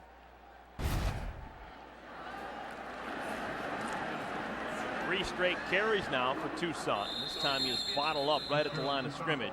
One of the things that's actually been working against Michigan offensively so far early on this year is when they do score, they score so quickly, they're not getting all the reps that they would have liked. Yeah, there's 2 sides to that. They're not getting enough reps offensively, and a lot of times that puts the defense back on the football field, which has its share of youth, especially up front, because they graduated 3 such talented guys on the defensive front. It's a good problem to have offensively when you're able to put the ball in the end zone, but you do need to get the reps, and you need to keep your defense off the field. This time they fake it to Toussaint. Robinson, pump fake, throws, incomplete, just trying to get rid of it. Let's go down to the sidelines and get more on the morning for Brady Hope and the Michigan Wolverines. Yeah, Eric, it's something that he started really last year because of the late afternoon kick. What he did is he had his team, he wanted to get them to come out and actually stretch their legs a little bit. So across the street at the corner of State and Huron Streets, across the street from their hotel, there they are going through a little walkthrough. Check out who is the scout team QB, the head coach. That's pretty nice. They stretched their legs out. Look at how intense Jordan Kovacs looks. This is taking place at the First United Methodist Church of Ann Arbor. It's something that Mr. Hope started last year. Thank you, Lisa. I think that Brady Hoke has done so many wonderful things here in Ann Arbor, and that's just another kind of cool thing. Take his team out, game day, seen in the community, guys can, they're heroes. Little kids are walking by and their heroes are out there just like them as they're having their bagels in the morning. Yeah, it's kind of a neat thing. 3rd down and 9. Tons of time for Denard Robinson. Nobody open. Just going to run it himself, and Denard has the first down and more. He's going to have a touchdown. Are you kidding me?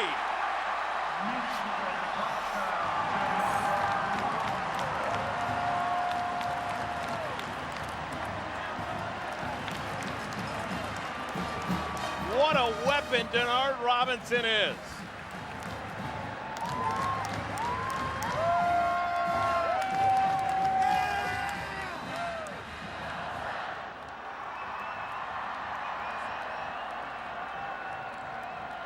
Already 299 total yards here in this first half. That was the design pass, and nobody got open, and Denard Robinson didn't seem like he wanted to run, but he just had to run. And once you're running, you might as well score a touchdown. Well, Eric, it's a great point. Al Borges was telling us yesterday that what he's been trying to force Denard Robinson to do is when he drops back to pass and he doesn't see anything downfield, is don't be afraid to tuck it down and run. First of all, credit the offensive line. Excellent protection right here. Denard had all day to throw. Everybody was covered up downfield. But at this point, don't force it downfield. Tuck it and do what you do best. There's not too many quarterbacks in the country that can cut it all the way across the field, have the speed to beat every defender and get into the end zone. Just an outstanding individual effort, but Robinson listening to the coaching that he's been given by Al Borges and his staff.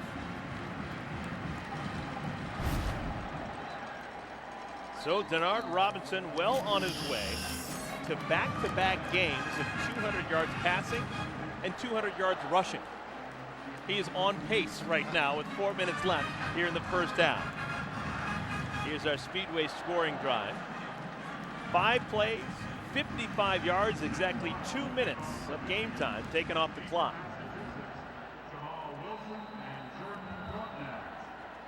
Five first-half touchdowns for Michigan.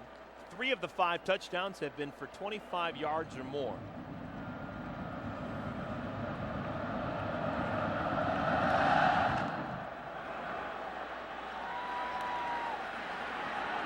Broadnax is going to take it out of the end zone. And Broadnax with a little bit of daylight. He's tackled before he can get to the 30-yard line. A return of 28 yards.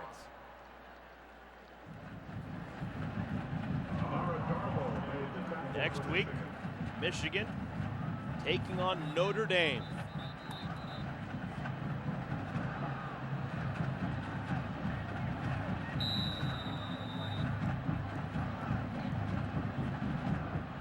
Ball is marked at the 28-yard line. 1st and 10, Massachusetts. Wolverine defense back on the field. Going to try and chase around this redshirt freshman quarterback, Mike Wegson. Wegson hands it off to Cox, who's pushed out of bounds at the 35-yard line. Ramon Taylor, Jordan Kovacs on the tackle, pick up 6. You know, kind of going back to your point, Eric, about the practice that this defense is getting against another team that they're going to face a lot of next week. I like what Mike Cox has been able to do. UMass is just showing them a solid running game as well, making these defenders pursue. Nice pass into a tiny window. The catch is made. Jordan Kovacs making the receiver pay. Walker with the catch, but maybe a headache as well. Kovacs now with 6 first-half tackles. See, Charlie Molnar must have mentioned his offense in between possessions here. Guys, let's try to speed it up a little bit. I want to try to get that Michigan defense on their heels. Cox with the run, and Cox into the secondary. He gains 9 on first down. Cox looks the part. This is a big guy, 6'3", 214 pounds. But as big as he is, still no match for Frank Clark, who's able to tackle him with one arm. That's a strong right arm right there. Most running backs would love to go against an arm tackle, be able to run through it. So it was a great play right there, because if not, Cox is getting into the secondary and going to have a one-on-one with a safety. Oh, a little flea flicker. Back to the quarterback. Wegson has a man. It's Walker down inside the 20. You mentioned at the beginning of the game. Why not? Massachusetts take some chances. Yeah, I like this right here. The little flea flicker. In this type of ball game, you got to go ahead and take some chances. You know that Michigan defense is going to be aggressive coming up towards the line of scrimmage, and I like the fact that Wegson made sure that he read the defense and didn't just get the ball and throw it to a receiver, predetermined who he's going to throw to. He found the open guy and completed the pass. Designed rollout, left side, pass is low, but it is caught. Nice catch by Brian Dowling. Short gain on first down.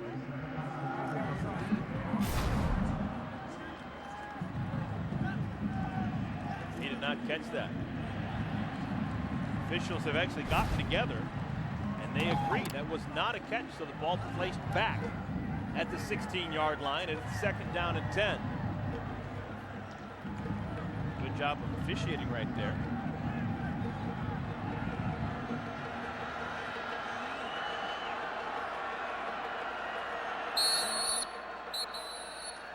we've got a timeout called by the Minutemen. UMass. First timeout used by UMass. They are driving. We'll be back to Ann Arbor in a moment.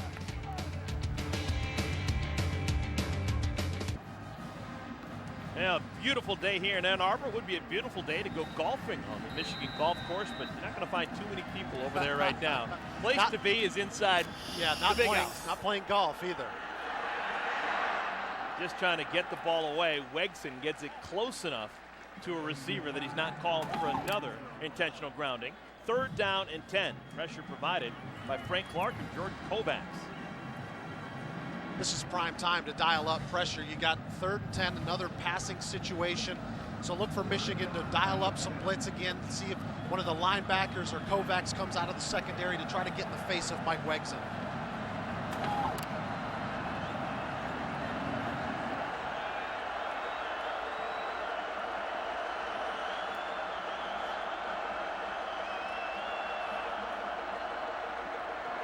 Wegson lofts it up, nobody home.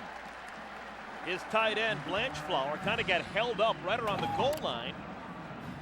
And it's going to bring up 4th down. What do you do if you're Charlie Molnar and your team's already down by 25? Well, he's got the field goal team coming on wants to get some points here before halftime. And it looked like there was some kind of miscommunication on that last route. I think Wegson was anticipating somebody going to the post, and there was nobody there. He's lucky the ball wasn't intercepted again.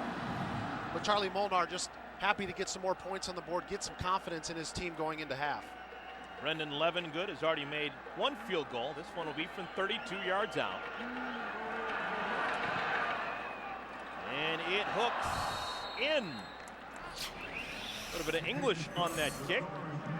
And the UMass Minutemen have come here to the Big House and put 13 points on the board here in the first half. It's almost like you had to think that it was going to happen at some point. This offense has been struggling. See right here, this one barely gets inside the uprights. You had that draw on your tee shot like that? Not the draw. I can hit the fade, but the draw is hard for me to do. Charlie Molnar's team came into this one with a grand total of 6 points in their first 2 games. They've got 13 points so far in the first 28 minutes of this game against the Wolverines. You know, offensively, you've got to get touchdowns once you get inside the red zone. They saw the interception that went for a touchdown, but outside of that, they've had 2 trips, 2 field goals. If you're going to have a chance to stay in this ball game, as I mentioned earlier, you've got to put the ball in the end zone once you get those opportunities. All of the Minutemen's 13 points have come here in this second quarter. Dennis Norfleet, number 26, he is back deep to receive this kickoff. I think that Norfleet's got a chance to be special. He's going to bring it out. Norfleet, full head of steam, looking for a crease, can't find it. Tripped up before he can get to the 20. If you're just joining us, this is what the day for Denard Robinson has been like so far. Well, it's every defense's nightmare when you get number 16 for Michigan to get confidence and to really get going. Lost that shoe in the first quarter, but still has that knack for making plays when he doesn't have his cleats on. But he just continues to be able to beat defenses, whether it's through the pass or the run. This was a great decision in my behalf, or in my opinion, of him not trying to force something down the field, tuck it down and do what he does best and run the football. Play action. Coming out of the backfield, Vincent Smith with the catch, shakes the defender, and pushed out of bounds across the 35. Well, you talk about body control right there. Vincent Smith, first of all, the recognition, knowing that a defender is coming, and second of all, knowing that as soon as he gets his feet down, he puts them both in the ground and gets the spin. That's an experienced running back right there that knows where the receivers are coming from, the defenders, and able to make a play. Robinson has now thrown for 226 yards with that catch by Vincent Smith. 7 different Wolverines have caught a pass.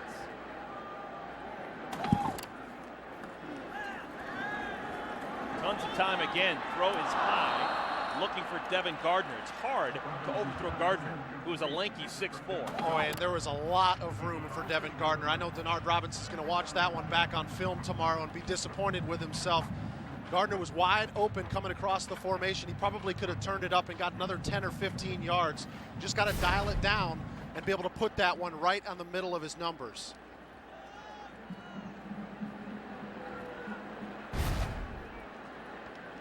Devin Gardner still a work in progress. He's a converted quarterback trying to get on the same page with Denard Robinson. Denard tripped up at the line of scrimmage, and it's going to bring up a third down. Third down at 13 after the loss of 3. Yeah, and you can almost hear it in the crowd. The crowd knew that if he slides out of the backside of Elliott Mueller, he likely would have got another big play. They know what his abilities are when he gets through the line of scrimmage. Third and a bunch, trying to stay on the field offensively. Robinson caught. Gilio, his second catch of the day, out close to the 50. First down, Michigan. I've really been impressed when Michigan has gotten back and they've had designed pass plays on that front five of theirs. The offensive line has been doing an excellent job being able to hold off UMass, giving the windows and enough time for Denard Robinson to find his receivers downfield. Robinson, again, tons of time. Passes high. Is it caught? It is. Catch is made. Gerald Robinson, pickup of 9. Again, take a look at this protection by the offensive line, doing an excellent job communicating, making sure they pass off any stunts. Denard Robinson's got the ability to survey the field, go from his first to his second to his third receiver, and pick up Robinson on a nice completion. Middle linebacker Perry McIntyre, slow to get up. He was involved in that tackle. UMass already very thin at the linebacking spot. They'll have to dip into their 2 deep, find a replacement for McIntyre.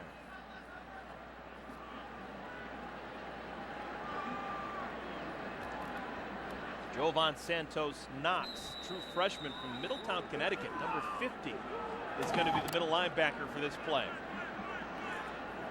Second down and 1. Robinson, line drive, caught again by Gilio. There's a flag down in the Michigan backfield, and it appears as Denard Robinson seems to think it's going to go against UMass. Personal foul, roughing the passer. Defense, number 55. 15-yard penalty added to the end of the run. First down. Ryan Dallaire called for roughing the passer, and that's just going to be some free yards for Michigan. Well, I like that poise by Denard, knowing that he's going to end up taking a hit right there. And if you're Dallaire, you just got to understand that the football's out of his hands. You can't afford to give them extra yards after the completion. 24 yards on the pickup, 9 on the pass and catch, 15 on the penalty. Ball's down to the 18 now. 39 seconds remaining. First half, designed quarterback run. Denard Robinson weaves inside the 5, tackled at the 1. 16 more yards for Robinson. Once again, that's that quarterback power where Michigan has one extra guy than the defense does, bringing Vincent Smith through on a lead block. There's just not a whole lot you can do defensively. If you don't have enough guys up by the line of scrimmage, they're going to outnumber you when they get that extra running back coming through the line of scrimmage and being a lead blocker for Denard Robinson. Michigan uses their second timeout. They have 1 remaining. 32 seconds left in the first half. Should Michigan score a touchdown and get the extra point, they would have as many points here in the first half as they scored the entire 60 minutes when they played against UMass 2 years ago on this field. Eric, this has been an impressive offensive performance and really something that this group needs to build on. As we talked about, you've seen a lot of Denard Robinson, you've seen Fitzgerald Toussaint, and you've seen the offensive line, which in my opinion has been the difference maker, as they're blocking well in both the running game and the pass protection. Toussaint, the deep back. They give it to him. And he's ridden down from behind.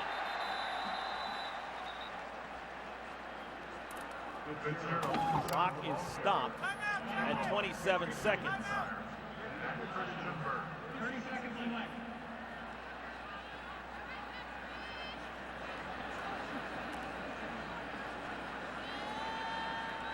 That's Michigan's third and final timeout.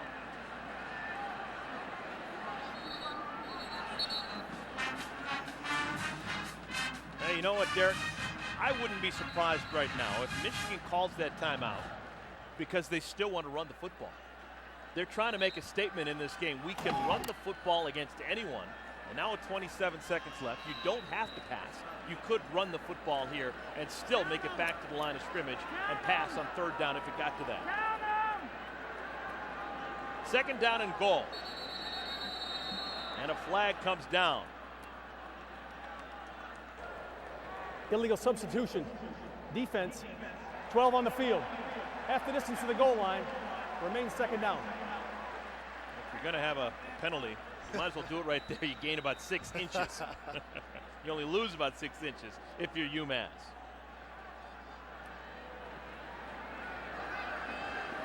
Officially a 1-yard penalty. Let's see if the Wolverines keep it on the ground. Option. And Robinson, Stone doesn't make it there. They're going to have to unpile quickly. The clock is running. Denard Robinson was the ball carrier. The clock has stopped at 19 seconds. Not sure why. Did the ball come loose? Oh, they're going to give him a touchdown. Touchdown, Michigan.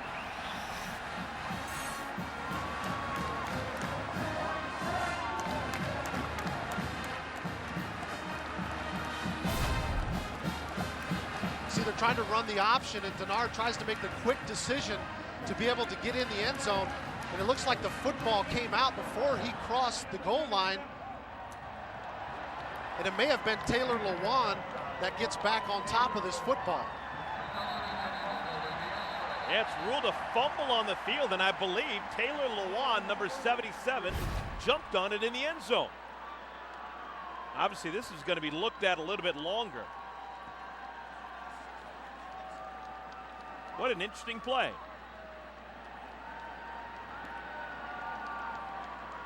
The ball carriers have to be so careful when they try to reach the ball across the goal line, because this is the fear. This can be what happens is if a defender comes in, they see that football, they're trying to get it out immediately. That ball comes out of Denard's hands, and then it's just a scrum at the bottom of the pile to see who can come up with it. Any doubt in your mind that that is a fumble? No, I think that's definitely a fumble. It's just tough to say with all the guys surrounding the goal line there. I think it was Taylor Lewan that came up with the football. But you can see right there, the left hand does not have the football of Denard Robinson.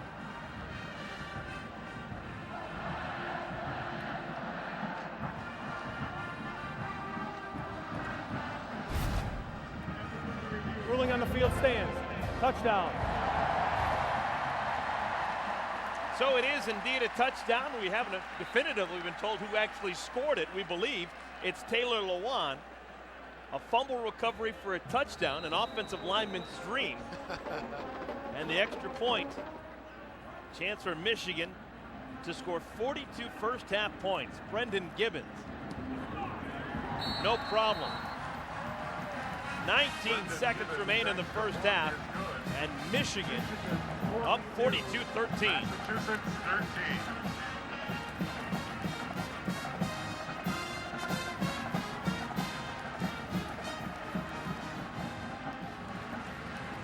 Six different touchdowns by 6 different players so far.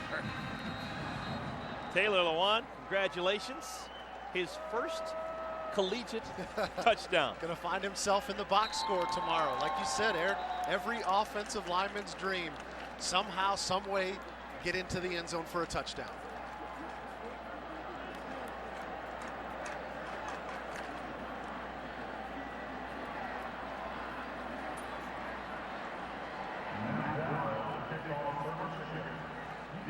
Speedway scoring drive. That was methodical. 9 plays. 83 yards, minute 48 taken off the game clock. A Denard Robinson fumble, Taylor Lewan recovery, and 7 more points for Michigan. Broadnax, another return. See how aggressive the Minutemen will be with 13 seconds left in the first half. Yeah, I don't think you're very aggressive at all here, Eric. I think you run one play or your quarterback takes a knee and you go into the locker room and try to make a couple of adjustments, see if you can come back out for UMass and find some consistency on offense. Ball is at the 22. First and 10, Massachusetts. Now, something to smile about, at least for UMass. Their offense was really struggling coming into this one. 6 points in 120 minutes coming into this game, but they have scored 13 second quarter points against this Wolverine defense. So something they can hold their head up about here in this first half of play. Michael Cox with the run that'll end our first half of play. Jake Ryan on the tackle. 30 minutes in the books. Michigan on top of UMass, 42-13. Stay tuned, everybody, for the Buffalo Wild Wings halftime report. Dave, Jerry, and Howard, they're coming up next.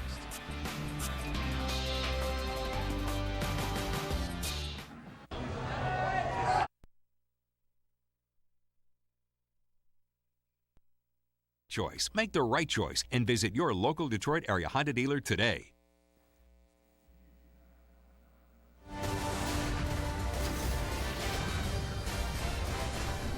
Look into my eyes, I don't understand giving up. Look into my eyes, I don't understand giving up. Look into my eyes, I don't understand giving up. I'm going long, all you gotta do is throw it up. This fella you got on me knows that I'ma show him up. He can back 10 yards, I'ma still blow by. I know that he your fastest, but to me a slow guy. He don't even know how I became a force. I grew up with the attitude to win the only choice. BTN football is presented by John Deere. The 17th ranked Michigan Wolverines putting up 42 points in the first half of play against the UMass Minutemen. Both teams had made it back out onto the field. Getting ready to get this second half started in a moment. Before we do, let's take a look at our 5-hour energy first half stats. Yeah, it's been a lot of Michigan. Obviously, the score dictates that, but I can see the average per run, 7.9 yards per carry. That's pretty impressive through the running game. A lot of Denard. You saw Fitz Toussaint as well. Been a good performance throughout the first 30 minutes for Michigan. Lisa Byington is standing by with Brady Hoke. Lisa, take it away. Over 400 total yards of offense. How do you describe the half that your offense put together? Well, we still didn't run the ball very well with our running backs, and you know, we're not blocking the line of scrimmage very well, so we got a long way to go. Thanks for the time. Eric, a coach is never happy. I guess not. We shall see. Yeah, those running backs he's talking about. Toussaint, 48 yards on 10 carries. Vincent Smith, 11 yards. It's been mainly Denard Robinson, 106 yards for him in the first half on the ground. Yeah, coach obviously wants to get better production up front. And that's how coaches are. They want every time they have a running play to get at least 5 yards, be successful. One thing that I liked from that first half is pass protection-wise, that offensive line played really well. 260 yards passing for Denard Robinson. He has a chance to have back-to-back games of 200 yards passing and 200 yards rushing. Did it last week against Air Force and was named Big Ten Offensive Player of the Week.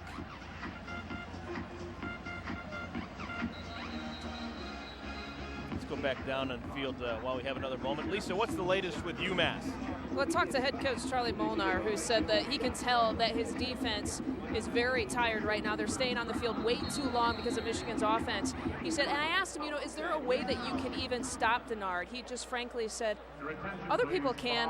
I'm not sure we can. Thank you, Lisa. This UMass team making the transition from the football championship subdivision, formerly 1AA, to the football bowl subdivision.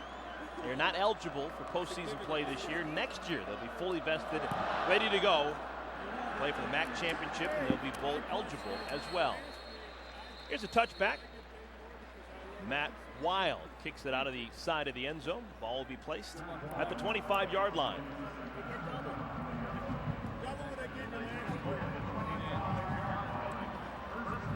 And Mike Wegson struggling a little bit through the air, and it's a little bit to be expected when you're going against this Michigan defense. They bring a lot of pressure, outmatched from an athletic and a size standpoint, especially up front. But you got to keep battling. That's part of the transition that you're talking about, Eric, from going from FCS to FBS. And guys will learn from performances like this going up against really talented Big Ten teams. UMass, all 13 of their points scored in the second quarter. And we have got a flag down on the field. Jake Ryan all over the ball carrier, Michael Cox, but we'll have to get the flag sorted out.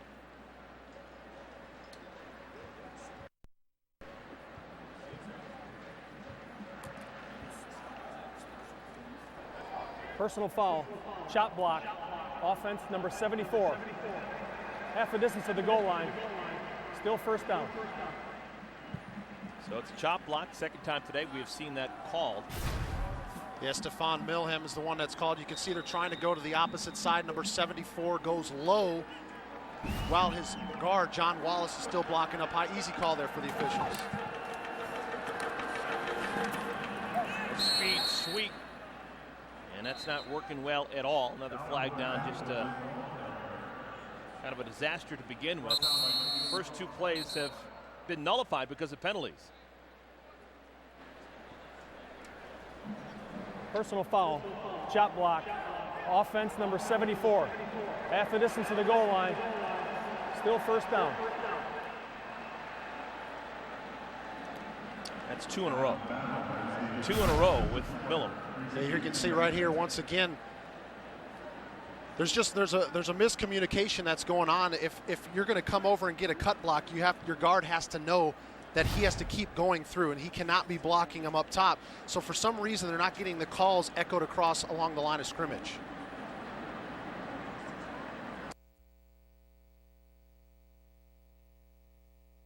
Around the conference, you got the Northwestern Wildcats trying to remain perfect. They are at home taking on Boston College. That's just a 2-point game as they play the third quarter, and an important one for Kirk Ferretz in Iowa against Northern Iowa. As Iowa a loser last week, they don't want to have anything snowball on them. Yeah, definitely an important game for the Hawkeyes. Really got to get some momentum going, especially on the offensive side of the ball. Had high expectations with James Vandenberg coming back at the quarterback position. Dalvin Battle is being helped off the field. He was the ball carrier on that play just a moment ago. So it's an unusual first down and 28. Ball at the 7-yard line. And Cox is wrapped up. Let's go to Mike Hall in Chicago for a BTN.com studio update. Eric, you just told him the score. Here's how Iowa did it. This is the third touchdown of the day for Mark Weissman. Remember, the team only had one touchdown in their first two games combined. Thanks, Mike. It's good to see good things happening out in Iowa City. As the Hawkeyes double-digit lead once again. Second down. Pass over the middle is caught short gain to Allen Williams. A pickup of 5. Yeah, there's just not too many calls in an offensive coordinator's playbook when you get yourself backed up in this situation. Now you're looking at third down and 24 yards, and a lot of times offensive coordinators just draw up a screen pass or a draw to the running backs because there's really nothing that you can dial up that the defense not going to anticipate where you can pick up 25 yards. Delayed handoff. This is Cox. And Cox victimized by the Malachi crunch. A couple of defenders from both sides, Kovacs and Taylor, bring him down. A pickup of 10.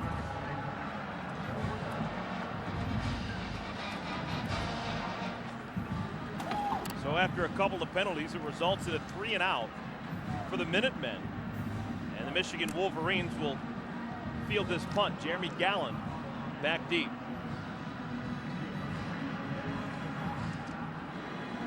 Coulter Johnson, 4 punts in the first half, averaging 39.8 yards per boot.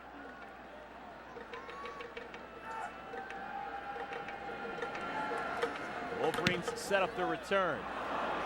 Not a good kick. It goes out of bounds, doesn't make it to midfield. So a great starting field position. First time Michigan will have the ball in the second half, and they'll start in plus territory. Just a 19-yard punt for UMass.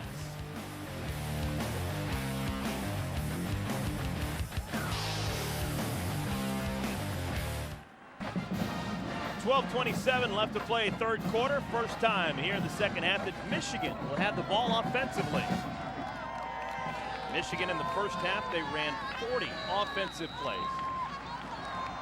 and scored 42 points.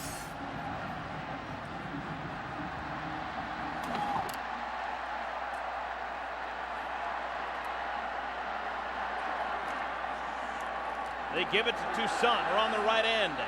Toussaint Down to the 28. Lisa Byington standing by with Michigan head basketball coach John Beilein and Tim Hardaway Jr. Lisa. Yeah, thanks, Eric. Coach Beilein was actually going to protect Tim Hardaway here from any runaways here on the field. But tell me, you have high expectations for this basketball team. How are you guys handling that going into this season? Well, I think we do it like we always do. We don't worry too much about the future. Take each day, do the best we can. You know, I love this team. I've loved every one of my teams. This team right now has a lot of potential, but we have a long way to go where we have the team chemistry and the intangibles some of our teams have had in the past. Tim, tell me how you are going to try to lead this team after you lose a Zach Novak and a Stu Douglas. You know, I don't think no one could replace the leadership those two had for our team, and it's going to be tough, but whoever's chosen captain or whoever's going to be the leader of this team, we're going to follow behind them 100%, no matter who it is. Now, across the way, do you even recognize your new home digs there at the Chrysler Center? 4 years ago, I wouldn't have recognized it. We watched every shovel go through this thing. Tim has seen most of it. We showed Tim's videos back when he came, before he came, and now those videos have come to fruition. It's wonderful here right now, and we're going to make the most of it. Well, thanks for joining us. Guys, off camera, he told me that he would take Denard for the basketball if he's interested. Oh, thank you, Lisa. Well, Denard says he wouldn't take him up on the offer. We asked Denard yesterday, we had a chance to talk to him. He said, you know what? Basketball's not my game. I just can't play that sport. Well, Lisa, I'd be interested if you asked Coach Beilein if he'd take Denard Robinson with his basketball shoes untied. I think Brady Oak is just happy that he's a one-sport athlete. He's a one-sport guy. No reason to spread him too thin. He does everything for this Wolverine football team. Second down and 11. 3 consecutive Toussaint runs. You can see where the focus is here in the second half.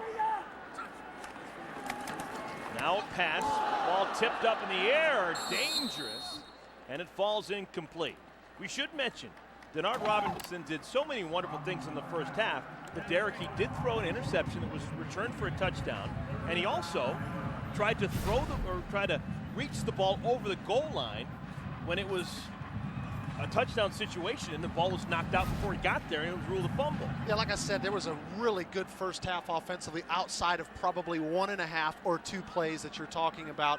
Of course, they did get the touchdown, but you never want to reach the ball across and get it knocked out. They easily go to the other team. Third down and a bunch. Pass is caught. Touchdown. Roy Roundtree.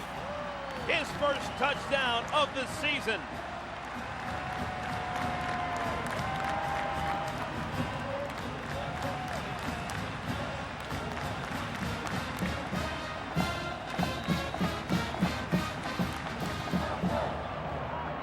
Seven touchdowns, 7 different players. 9 different receivers have caught a pass. Everyone getting involved for Michigan. Gibbons' extra point is true. You know, I talked earlier in the first half about a throw that Denard made that he had bad footwork. I got to come back and give him credit on this one because he had excellent footwork. Again, a lot of time by the offensive line. But watch him step into this throw right down the field, and you can see how much velocity he has on that football. What you got to in that type of a situation, that ball had to be delivered on a laser, and it goes right in between the numbers of Roy Roundtree right there. I like the mechanics that we saw on that play from Denard Robinson. Roundtree's a guy who's been around this program for a long time. Al Borges, the offensive coordinator, saying, you know what? We've got to get him more opportunities. We know what he can do, but we just haven't had enough possessions so far this year to get all of our playmakers touches. Well, I'm sure these wide receivers understand that in this offense, when you've got number 16 behind center or in the shotgun, that a lot of times when there are design pass plays called, they're going to turn into run plays, whether that's because Denard sees a seam or because the receivers are covered up. He needs to just tuck it down and pick up what he can. So these receivers understand that Denard still gives them the best opportunity to win games, even when they do have pass plays called that end up being running plays. Last 4 times Michigan has had the ball, they have scored touchdowns. Take a look at the results of our Twitter poll. We asked who will lead Michigan in receptions in 2012. Devin Gardner leading the way, 44%. Devin Funch is not too far behind. This is the kid. So we're talking the top 2 receivers. According to their Twitter poll, we got a converted quarterback in Gardner and a true freshman tight end in Funches. And if you're watching the game today, you probably can't make a decision because so many different people are catching the football, but maybe it has a little bit to do with it, the fact that I did predict that it would be Devin Gardner. And the leading receiver today, Drew Dillio. We didn't even mention him. Here's Michael Cox, the former Michigan Wolverine, the Michigan alum. 7 yards for him. He's had a nice day. Cox has run really hard. He's had a couple of nice runs called back because of penalties, but he's proven his worth. And what Charlie Molnar's trying to do right here is this game is clearly getting out of reach for them to be competitive or try to win it, but you just have to continue to work on your offense and make improvement. That starts by getting a running game going and see if you can get Wegson to find some results in the passing game. Clark can't make the tackle behind the line of scrimmage. Wegson stumbles forward and gets a first down. Freshman quarterback, a pickup of a half dozen. Well, you can see that he's not afraid to tuck it down when things are covered up. Not the fastest guy at the quarterback position, but as long as he doesn't have that fear to bring it down and pick up some yards, they'll be in good hands. Courtney Avery coming in off the edge and combining to bring down Wegson. Loss of 1. A nice job of slow playing it right there by Courtney Avery, which means you're basically just trying to string the quarterback along far enough to where he makes a decision and then you get in the backfield and make a play.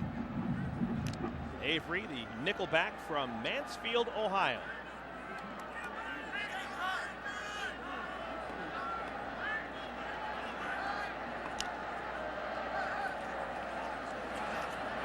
Wegson, this is a designed quarterback run. And he picks up 3 yards, maybe 4. And to bring up 3rd down and long. One thing that Wegson's going to have to remember is that when they spread it out, they get a lot of wide receivers on the field. Michigan is going nickel, and that puts guys like Frank Clark and Jabril Black on the defensive line, are really good running defensive guys. So there's not going to be a whole lot of holes, and there's still a lot of speed on that front by Michigan. Wegson, nobody home. Just trying to get rid of that football. There's some miscommunication there. The redshirt freshman quarterback was under duress, and it's incomplete, 4th down. And that's exactly what you're trying to do once you bring pressure. You're trying to have that quarterback make a quick decision, and hopefully there's not a receiver in the vicinity. Good coverage right there behind the pressure by the Wolverine defense.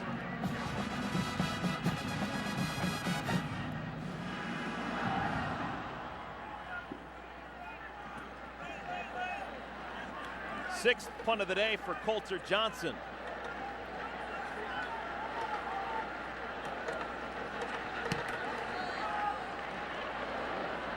Gallen. Swallowed up.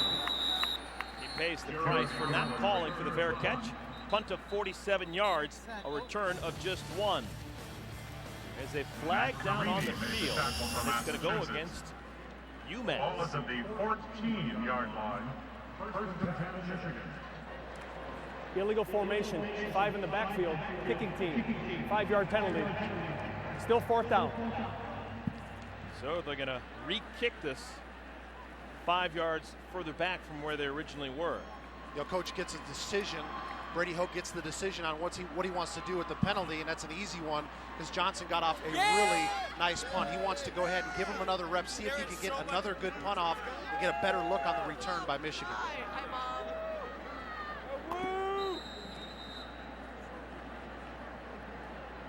That's now the 10th penalty against UMass. Believe it or not, they actually have more penalties than first downs so far in today's game. They have 9 first downs and the 10 penalties.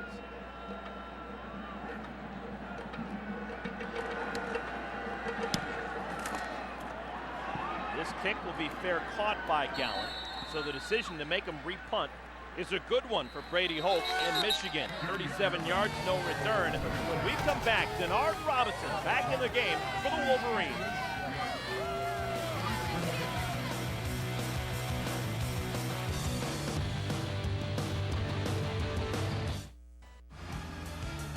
Welcome back, everyone. There's a shot of the world-famous Zingerman's Deli. Get there on the corner of Detroit and East Kingsley streets. One of the cool things there is all of their sandwiches, they number them. And if you can find someone who worked there at any time in their past, say, what's number 89? Everyone always remembers which sandwich is 89, which number's 47. It's amazing. I've seen it done before. We're back here at Michigan Stadium. Denard Robinson and the Wolverines, second time they've had the ball here in the second half. Fitzgerald, Toussaint, nice run, real shifty. Picks up 10 yards on first down. You can see the dedication that they have to the running game here in the second half. Brady Hoke told Lisa, he said that we didn't feel like we blocked very well for the running backs, so they're coming out with some pro-style sets. Look at that move right there by Fitz Toussaint to make Trey Dudley-Giles miss in the open field.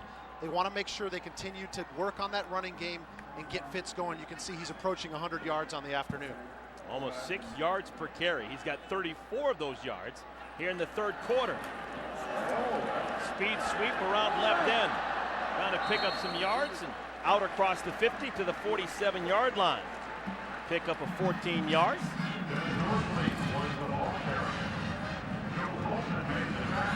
Norfleet actually used in a scrimmage play. We were told he was only going to be a special teams guy, but getting a chance to show off that great speed he has. Yeah, another one of those guys that in the return game, they feel like he's going to be really special, but they've got some depth at the running back position. But you can see Al Borges trying to experiment with some things, get a couple different faces into the lineup and see what they can do for the offense. Under 7 minutes to play, third quarter.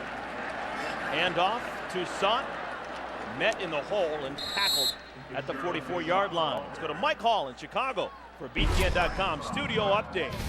Well, Eric, I'm Mike Hall, but you're about to watch the beautifully named Mike Hull with a U. The linebacker for Penn State takes the fumble 74 yards for a score, and Penn State is just 10 minutes away from giving Bill O'Brien his first head coaching win ever. Brilliant. Great stuff. Great stuff, Mike. And Penn State's had a difficult time first couple of weeks. Be nice to get that first win of the year. Second down and 7 here. Bernard Robinson tackled right around the ankles. Nice play made by Stanley Andre. Scores from around the conference games going on right now. Iowa on top of Northern Iowa by 8. That game is advanced to the fourth quarter. And Northwestern, man, you got a low-scoring affair. Only up by 5 against Boston College. Yeah, Eric, we got the chance to see Northwestern last week. They've been known for giving up a lot of points on defense. You can see a couple of weeks in a row now that defense is really starting to settle in and hold the opposing team off the scoreboard. If Northwestern can win, that'll be wins against a Big East team, an ACC team, and an SEC team in the first 3 weeks of the year. Over the middle, catch is made. Devin Gardner close to the first down marker. Just Gardner's second catch of the afternoon. Did score a touchdown back in the first half. 3rd down and 1. So it's now 4th down and 1. What do you do if you're Brady Hoke? Well, I can tell you what you do is you go for it, because that's the personnel that's coming on the field right now. And he was looking at Fred Jackson, the running backs coach, and he signaled right away to get a new personnel group in the field. They want to go for it here on 4th and short. Pull back into the game. Behind Thomas Rawls. This is Rawls. His first touch has a first down and more. Oh, Rawls lowers the head and gets an extra 4 or 5 yards. Looking like a young Leroy Horde. Rawls got a little bit more beef on him than some of the other running backs at 220 pounds. And this is the thing he likes to see right at the end of the run. He likes to be one-on-one and go ahead and make a hit. I'd like to see that. A lot of running backs might run out of bounds, but he puts the shoulder down, says we're going to play physical here this afternoon. Taking advantage of the true freshman Jovan Santos Knox. Santos Knox having to come in when Perry McIntyre leaving with an injury. So first down, ball spotted at the 20-yard line. Rawls and Joe Carriage in the backfield next to Robinson. This is Rawls. Leans forward for a pickup of 3. A lot of different weapons for Brady Hoke. On the depth chart, running back-wise, he's got Toussaint, Smith, Rawls, Justice Hayes. We've also seen Norfleet come on his play as well. Yeah, I think there was a miscommunication here. You can see Norfleet and Rawls both thought that they were getting the ball. I think somebody had a missed assignment there. Again, Norfleet hasn't seen a whole lot of snaps on the offensive side of the ball, but just another weapon for Al Borges to try to get into the lineup. Norfleet in motion. Again, they fake it to him. Pass is incomplete. Gerald Robinson, second time today, he has not been able to come up with a one-handed grab. Well, we saw the exact same action that time, so I'm wondering if I am wrong, and that is what's designed on that play call, because you saw both Norfleet come across and Rawls came in play action. They went try to take a shot downfield, but the ball just delivered behind Robinson by Denard.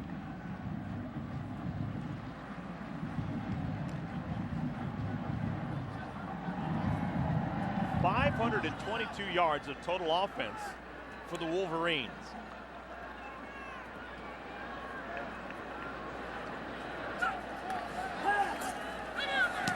Line drive, caught. First down, Roundtree. Again, this is encouraging for Michigan. You got a big-time lead, but they continue to work on their offense. They pick up another third down conversion, getting inside the red zone right here. So you have to like what you see out of the Michigan offense, really changing it up, not only with run and pass, but also the personnel groupings that are on the field. 7 touchdowns already for Michigan, scored by 7 different players. I don't know if there's any more options for different players to score. Vincent Smith, right side. Smith, touchdown, Michigan!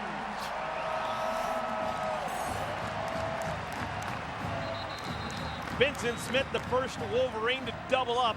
That's his second touchdown of the afternoon.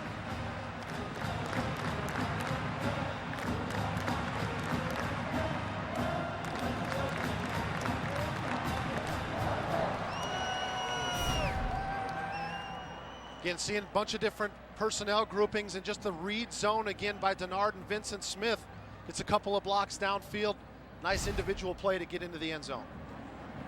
Vincent Smith has been pretty efficient. He's rushed 3 times and scored twice.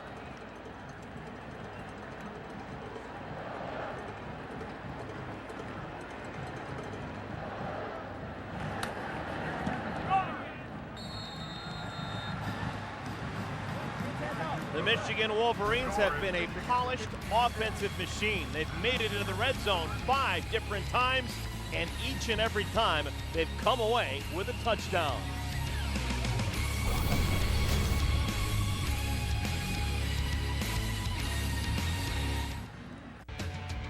Welcome back, everyone. Third quarter here in Ann Arbor. Taking a look at Schembechler Hall, Coach of the Year in the Big Ten.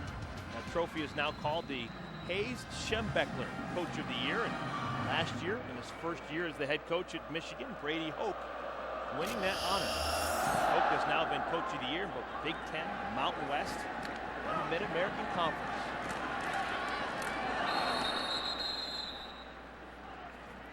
Let's take a look at today's quick and lone quarterback comparison, Derek Rackley. Well, it's a lot of lopsided here to Denard Robinson. You can see that he's really been successful throwing the football almost 300 yards through the air. Did have the 1 interception, which in talking to him yesterday, he just can't stand interception. Didn't want any more to go in that column. But that's about the only blemish on the record right there for Denard Robinson. When we were talking to the coaching staff at Massachusetts, the name that always came up when they were talking about this type of player Denard Robinson is was former Indiana Hoosier Antoine Randall. You're familiar with him. Played against him in my career. Phil Almazian, the defensive coordinator for UMass, said that he's Antoine Randall, but with more weapons around him. And Antoine Randall was one of those guys when he played at Indiana, same time I was there, where he could single-handedly beat you. And that's the same thing with Denard Robinson. If you're not careful, he can single-handedly beat you with what he brings on the offensive side of the ball. A couple of carries from Michael Cox trying to reverse his field. He should know better. The former Wolverine knows you can't run away from Jake Ryan. Ryan and Joe Bolden combining tackle Cox 6 yards behind the line of scrimmage. Yeah, sometimes you just have to keep it going north and south, and if it's covered up, you just got to pour it up in there and get as many yards as you can. Reversing it, especially when you got a defense that has speed, a lot of times is going to work against you. Jake Ryan's fun to watch, number 47. You watch the game closely, and more often than not, when tackle's made, he's in your picture.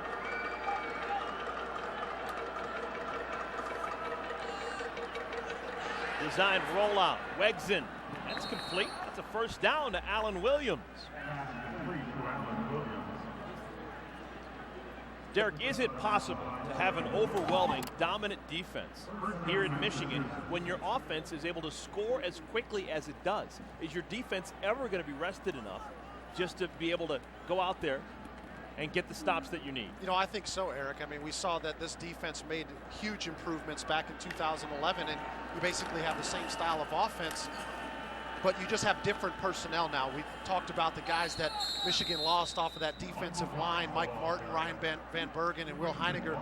Those are tough guys to lose off a defensive front. They've been so productive. They played a lot of football. So that's where the growing is coming right now for this Michigan D-line, is you got to get some more guys experience. Not only guys that have been in the program, but some of the freshmen that we're starting to see for the Wolverines.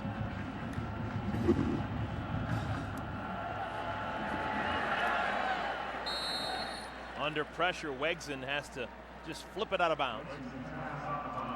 It'll bring up third down, 45 seconds remaining here in this third quarter. Let's take a look at our Polaris hardest working player. It's Jabril Black, junior out of Cincinnati, a couple of tackles for losses. You know, we talked about Jabril being one of those guys that's a nickel type. He can play in all downs, but he's really excels in that nickel third down package. He's got the speed to get up around the corner, but he still has enough beef to play against the run. He's had a nice afternoon.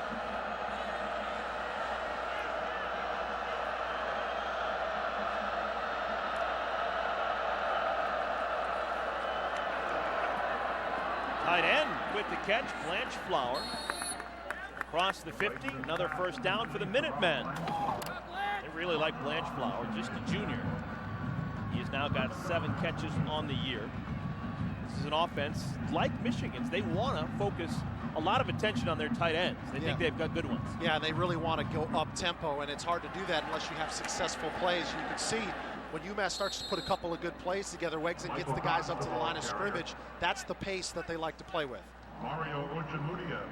Gain of 3 for Cox.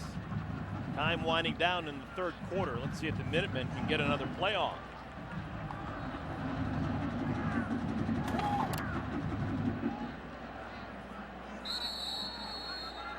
That's going to do it. We've got 45 minutes in the books, and so far it has been all Michigan. Wolverines have put 56 points on the board. 15 minutes left from the Big House when we come back.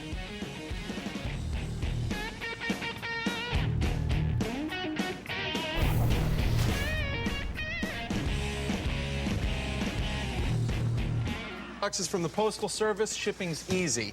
If it fits, it ships anywhere in the country for a low flat rate. Presented by Enlist, Tuesday on BTN. BTN football is presented by John Deere. We've made it to quarter number 4. Michigan on top of UMass, 56-13. Michigan has held the Minutemen to 200 yards of total offense exactly. Second down at 6. Nice drive here for UMass. Trying to keep it going.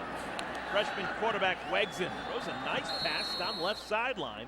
Caught by former Notre Dame Fighting Irish receiver Deion Walker. That's good to get him going in the ball game, and give Wegson a little credit for being able to realize the blitz, and he rolls out his play that he audible to the left side away from the pressure. It's been a good day around the Big Ten so far. No one has lost around the Big Ten. Northwestern in battle right now, only up by a couple against Boston College. First down and 10, designed quarterback run. Wegson tripped up as he picks up a yard.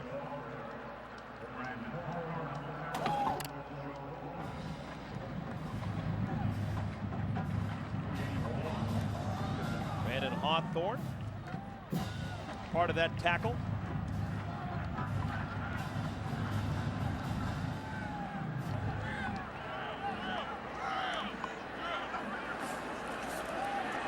Pressure is on. Wegson has to get it out, and it's incomplete. It was tipped at the line of scrimmage. Joe Bolden, this guy is just full of energy. number 35 for the Mason Blue. There was going to be a force. Yeah, Eric, all kinds of people in the backfield. You saw Quentin Washington, number 76.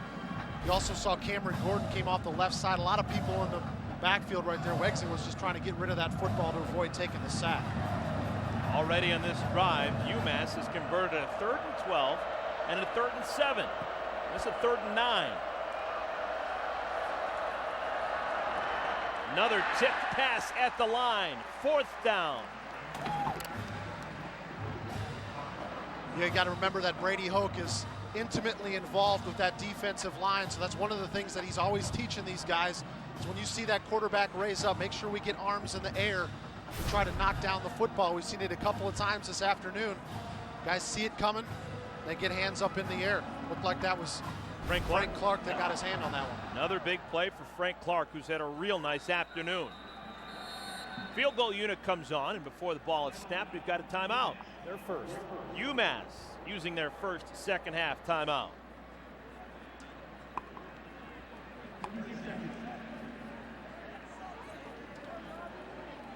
Now still more football. Indiana, are they for real? They had a big win over UMass a week ago. They take on Ball State without Trey Roberson, who's out for the year. Coverage begins 8 p.m. Eastern. That's tonight right here on BTN. Go to btn.com/gamefinder to find a game in your area.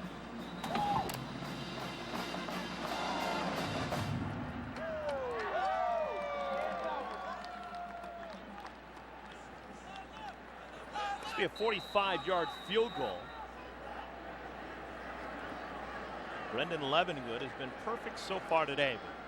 This is the most challenging attempt of the day.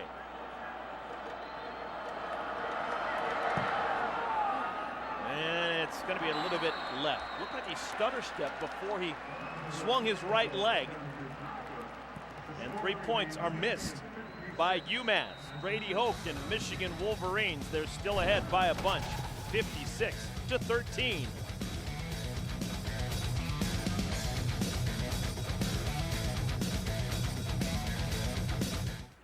Welcome back, everyone. The Wolverines have been pretty darn fierce here on a Saturday late afternoon in Ann Arbor.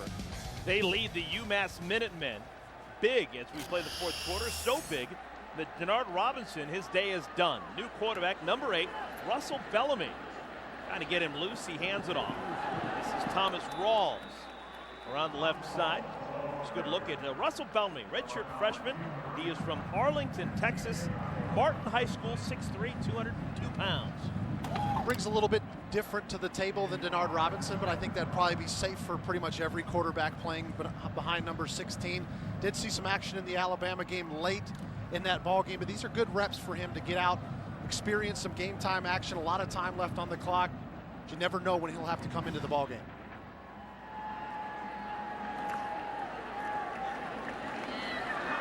Justice Hayes, his first touch.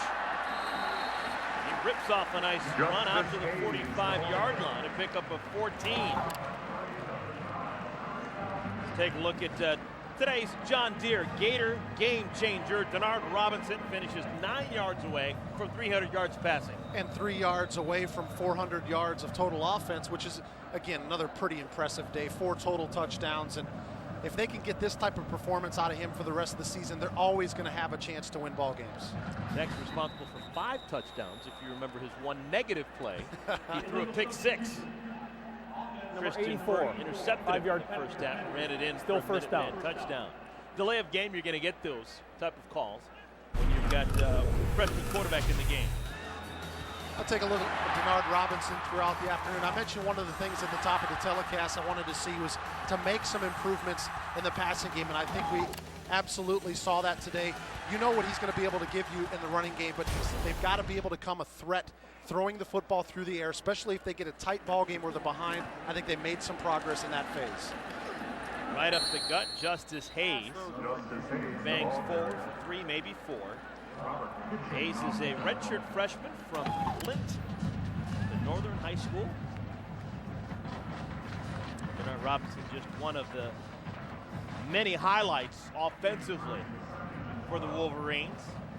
Touchdown in 5 consecutive possessions. That's active. 5 for 5 in the red zone. That right there is what will make coaching staffs very happy. When you get down in the red zone, you put points on the board and score touchdowns. Makes all the coaches happy campers. Bellamy steps away from the pressure, throws it up, and out of bounds. Did we see enough out of Fitzgerald Toussaint? They said that they wanted to get him 20, 25 carries. He only got 15. Did he get his work in? Yeah, I think he did. If you ask Brady Hoke, he's going to say that he didn't get enough going for him. But I think they wanted to make sure that he felt comfortable running the football, saw some success today, which I think you did. When you had Denard Robinson running the ball like he did, it's really hard to take the football out of his hands.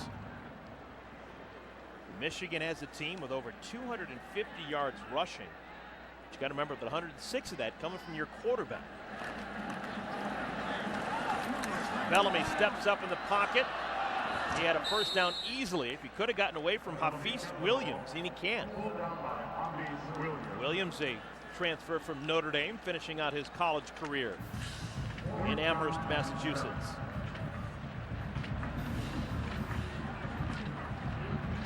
So Michigan, they're going to have to punt it for the first time since the first quarter. Will Hogrum has been just hanging out. Gonna have to earn the scholarship now here in the fourth quarter.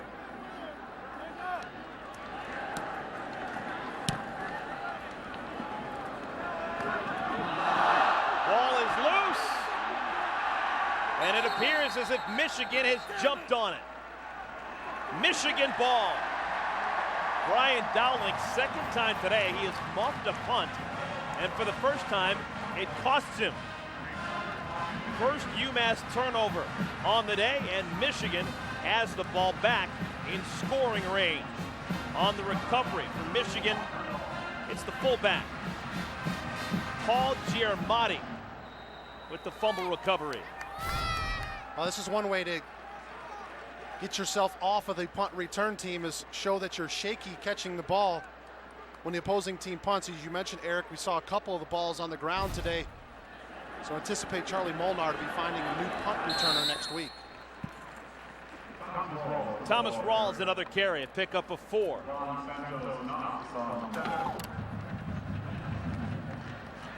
UMass next week, they're going to start their first season in the Mid-American Conference. They're going to take on the Miami Redhawks in Oxford, Ohio.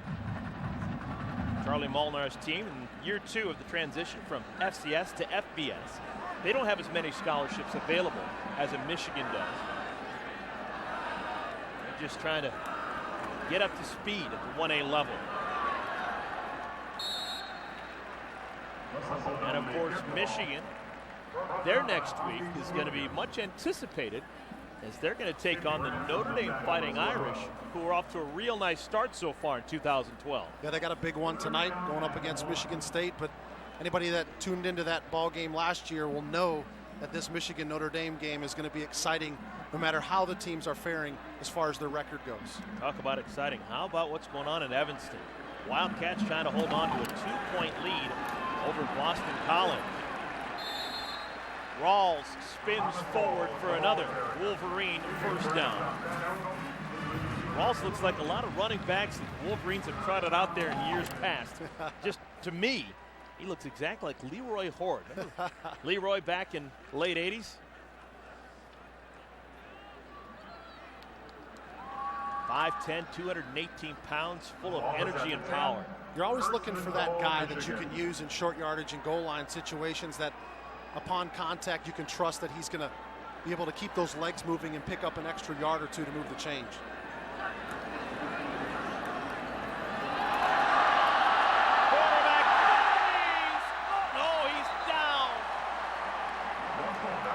Inches away from the goal line. Didn't know he had it in him. You hear the crowd here not too happy.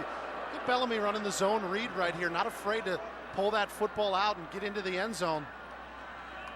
See that right at the end, looks like, I don't know if anything came down there.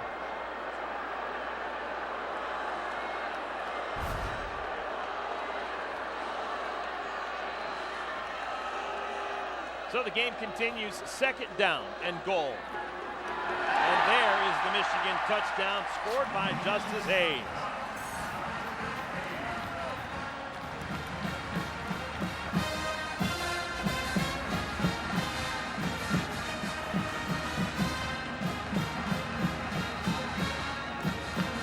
Eight different Wolverines have now scored.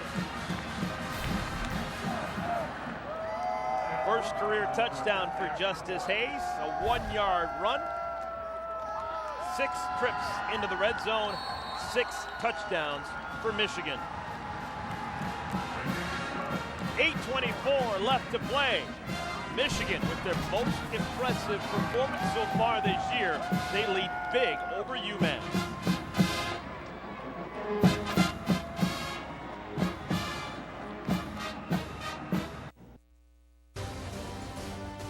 BTN Football is brought to you by State Farm. For auto, home, life, and banking, get to a better state.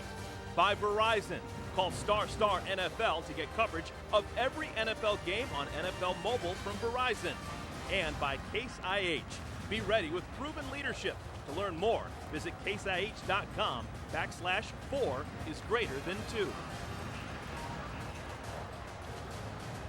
63-13, Wolverines on top of Massachusetts by 50. 8:24 left to play. Michigan, they have scored 9 touchdowns by 8 different players. Only person who's doubled up, Vincent Smith.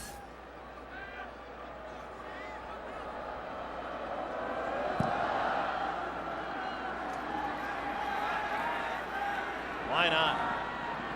Broadnax brings it out of the end zone. And Broadnax out to the 26-yard line. Jordan Broadnax returns the kickoff. Here's today's Verizon Key Connection. Well, first it started with Vincent Smith with the nice block in the backfield, and then we saw Devin Gardner tiptoe the sidelines to get in for the touchdown. But what I like to see is Roy Roundtree as a wide receiver out there fighting for one of his fellow teammates to spring Gardner into the end zone.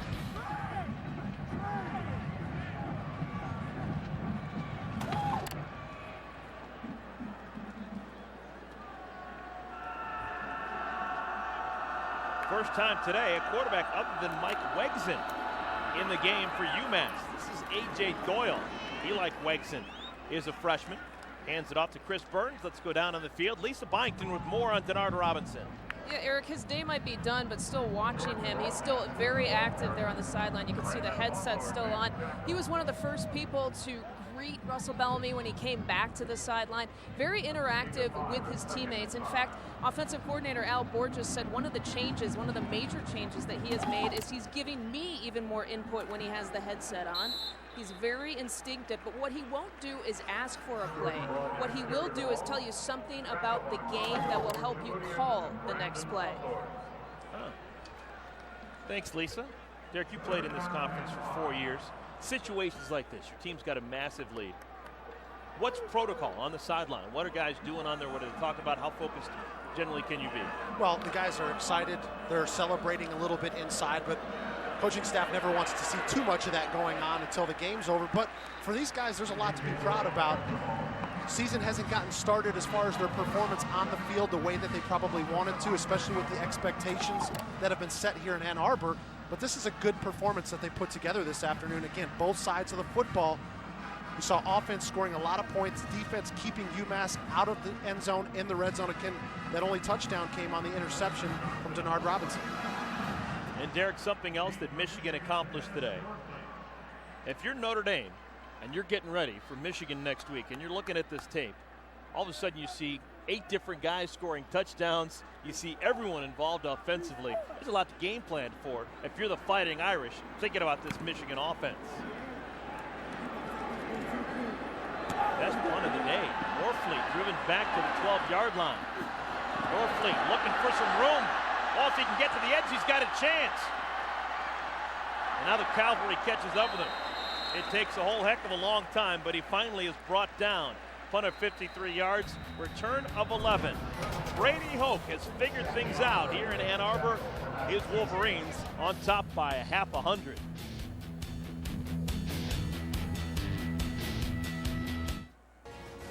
Y'all can't touch us. Recognize shorty. Matter of fact, I'm tired of talking to you. Drop and give me 40. We ready for 'em, let's get it on. We ready for 'em, let's get it on. We ready for 'em, let's get it on. We ready for 'em, let's get it on. We ready for 'em, let's get it on. Welcome back, everyone. Well, it's been a fun afternoon, you'd imagine, for Cooper Barton. You just saw him on the right side of your screen. We had a chance to talk to him and his family back in the first half. Lisa Byington interviewing them. There's Cooper, right-hand side of your screen. Family is from Oklahoma, and they made it all the way here on the University of Michigan dime. Remember the story where Cooper wore a Michigan shirt to school, and that was not approved of, and he was sent home, was told to turn his shirt inside out. Dave Brandon, Michigan athletic director, finding out and said, you know what? We're not only going to give them T-shirts for him to wear to school, and when they do allow that at some point, but we're going to bring them all the way here to Ann Arbor to see a game. And bring him down on the football field and let the 110,000 strong here at Michigan Stadium cheer him on. I think it was a classic move right there by athletic director Dave Brandon. Ball loose on the ground. Michigan fortunate to get it back. Backup quarterback Russell Bellamy falls on top of it. Even when you get a lopsided game like this, is something that you don't want to see. Is balls on the balls on the ground by your quarterback trying to run the zone read. Stay tuned, everybody. Dave, Jerry, and Howard will be along for the State Farm post game. They'll have scores, highlights, and analysis of all of today's games. We should mention Russell Bellamy is the first quarterback to replace Denard Robinson in today's game, but should they need someone because of an injury or what have you to Denard, there's no guarantee that Russell Bellamy is the number 2 on the depth chart. Yeah, coaches said that they would reevaluate. Bellamy would finish a ball game. You see he ends up getting sacked on this play. Bellamy would finish a ball game if he would have to finish for Denard Robinson, but then the coaching staff would have to reevaluate whether or not Bellamy coming in or Devin Gardner will give him the best chance to win. We've already seen how effective Devin Gardner can be at his new position. Caught a touchdown pass with that rangy 6'4" frame back in the first half. Gardner was a big deal when he came out of high school. Just can't get much playing time behind Denard Robinson. Understandable. First time today that Michigan has had their quarterback sacked. And how about this for a punt? Oh my! Inside the 5! Oh! At the 3-yard line, Will Hogrup. That'll be his punt of the season. An absolute howitzer shot. I'm gonna break out the calculator, figure out how long that one went. 74 yards. You know, we haven't had a chance to see a whole lot of the Michigan punt team, but if you don't get very many reps, this is how you take advantage of it right now. 9, and what an amazing finish that one was. Here today, but throughout the rest of the season, there might be a time when Will Hogrup needs to come on the field and change field position. That right there is the definition how you do it with the punt team. He's not going to get 74 total yards because it did hit the returner, so it's a net of 74. But the punt itself is only listed as a 60-yard. Only 60 yards. Under 4 minutes to play. Jordan Broadnax getting a run from scrimmage. This is the second series for A.J. Doyle at quarterback for UMass. All right, what's going to be something that Brady Hoke and his coaching staff are going to be really focusing on over the next couple of days as they get ready to take on Notre Dame? Well, continuing to make improvements offensively, limit the turnovers. When you're going to face big-time opponents, the easiest way to beat yourself is limiting turnovers. We've seen a couple footballs on the ground. They did get recovered by Michigan, but the interception is a play that if you go against a Notre Dame or some of the other Big Ten foes down the road, that could be the difference in a ball game. Always got to secure the football, and then just continuing to make strides on the defensive front and then the entire defense. But that, in my opinion, that's where they need to have the most growth, and they got to get some guys healthy back in the linebacking crew as well. Yeah, no Desmond Morgan today, but Joe Bolden and James Ross III both having pretty significant games. A lot of hits. Joe Bolden was kind of unleashed. He was in the backfield quite frequently. He was doing a pretty nice Jake Ryan impersonation with the way that he was harassing quarterbacks. You know, Eric, you never want to wish injuries upon anybody, but the chance that you talked about, getting Ross, getting Bolden into the ball game, that's valuable reps to build depth in this linebacking core, which will help them later on in the season. Northwestern has scored another touchdown. They now lead Boston College by 9. Iowa continues to lead. Northwestern trying to go to 3-0 with wins over a team from the ACC, the SEC, and the Big East. Cam Gordon on the tackle. I think Northwestern next on their schedule is South Dakota. Looking really good going to 4-0 in non-conference. 2 minutes left to play.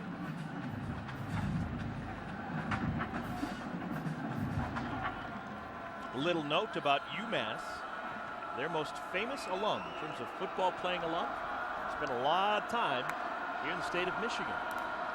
Greg Landry, Detroit Lions first round pick back in the late 60s. Spent a long time as a quarterback playing for the Lions. Currently in the NFL.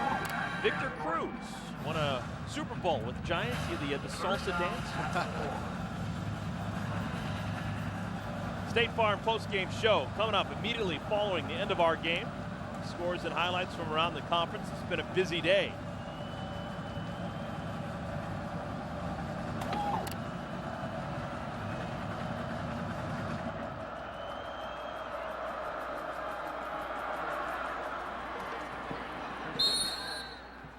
UMass going to be able to stay on the field. Brian Dowling with a catch on the pass from A.J. Doyle. Not very frequently that you'll play a team like Michigan is doing right now, and both quarterbacks that they face are freshmen, a redshirt freshman and a true freshman. Talk about no experience at that quarterbacking position. Well, and that's the challenges that Charlie Molnar faces, trying to grow as a team and grow as an offense, as you're trying to do it under the leadership of some really young football players. Jamal Wilson, his first carry of the day. Clock continues to move, under 50 seconds left. Second and 2.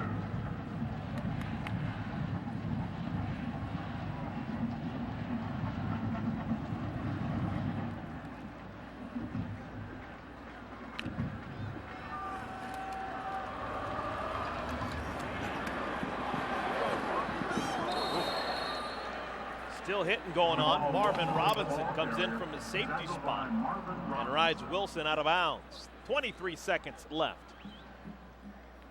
Hey, even the second group coming in, these guys are looking for more playing time. That's one way to do it. You come up late in the ball game and make a stick on the ball carrier. Clock is moving, under 10 seconds. It's maybe the final play of the game. And that's going to do it. The Michigan Wolverines, they pitch a shutout in the second half, and they win this one going away.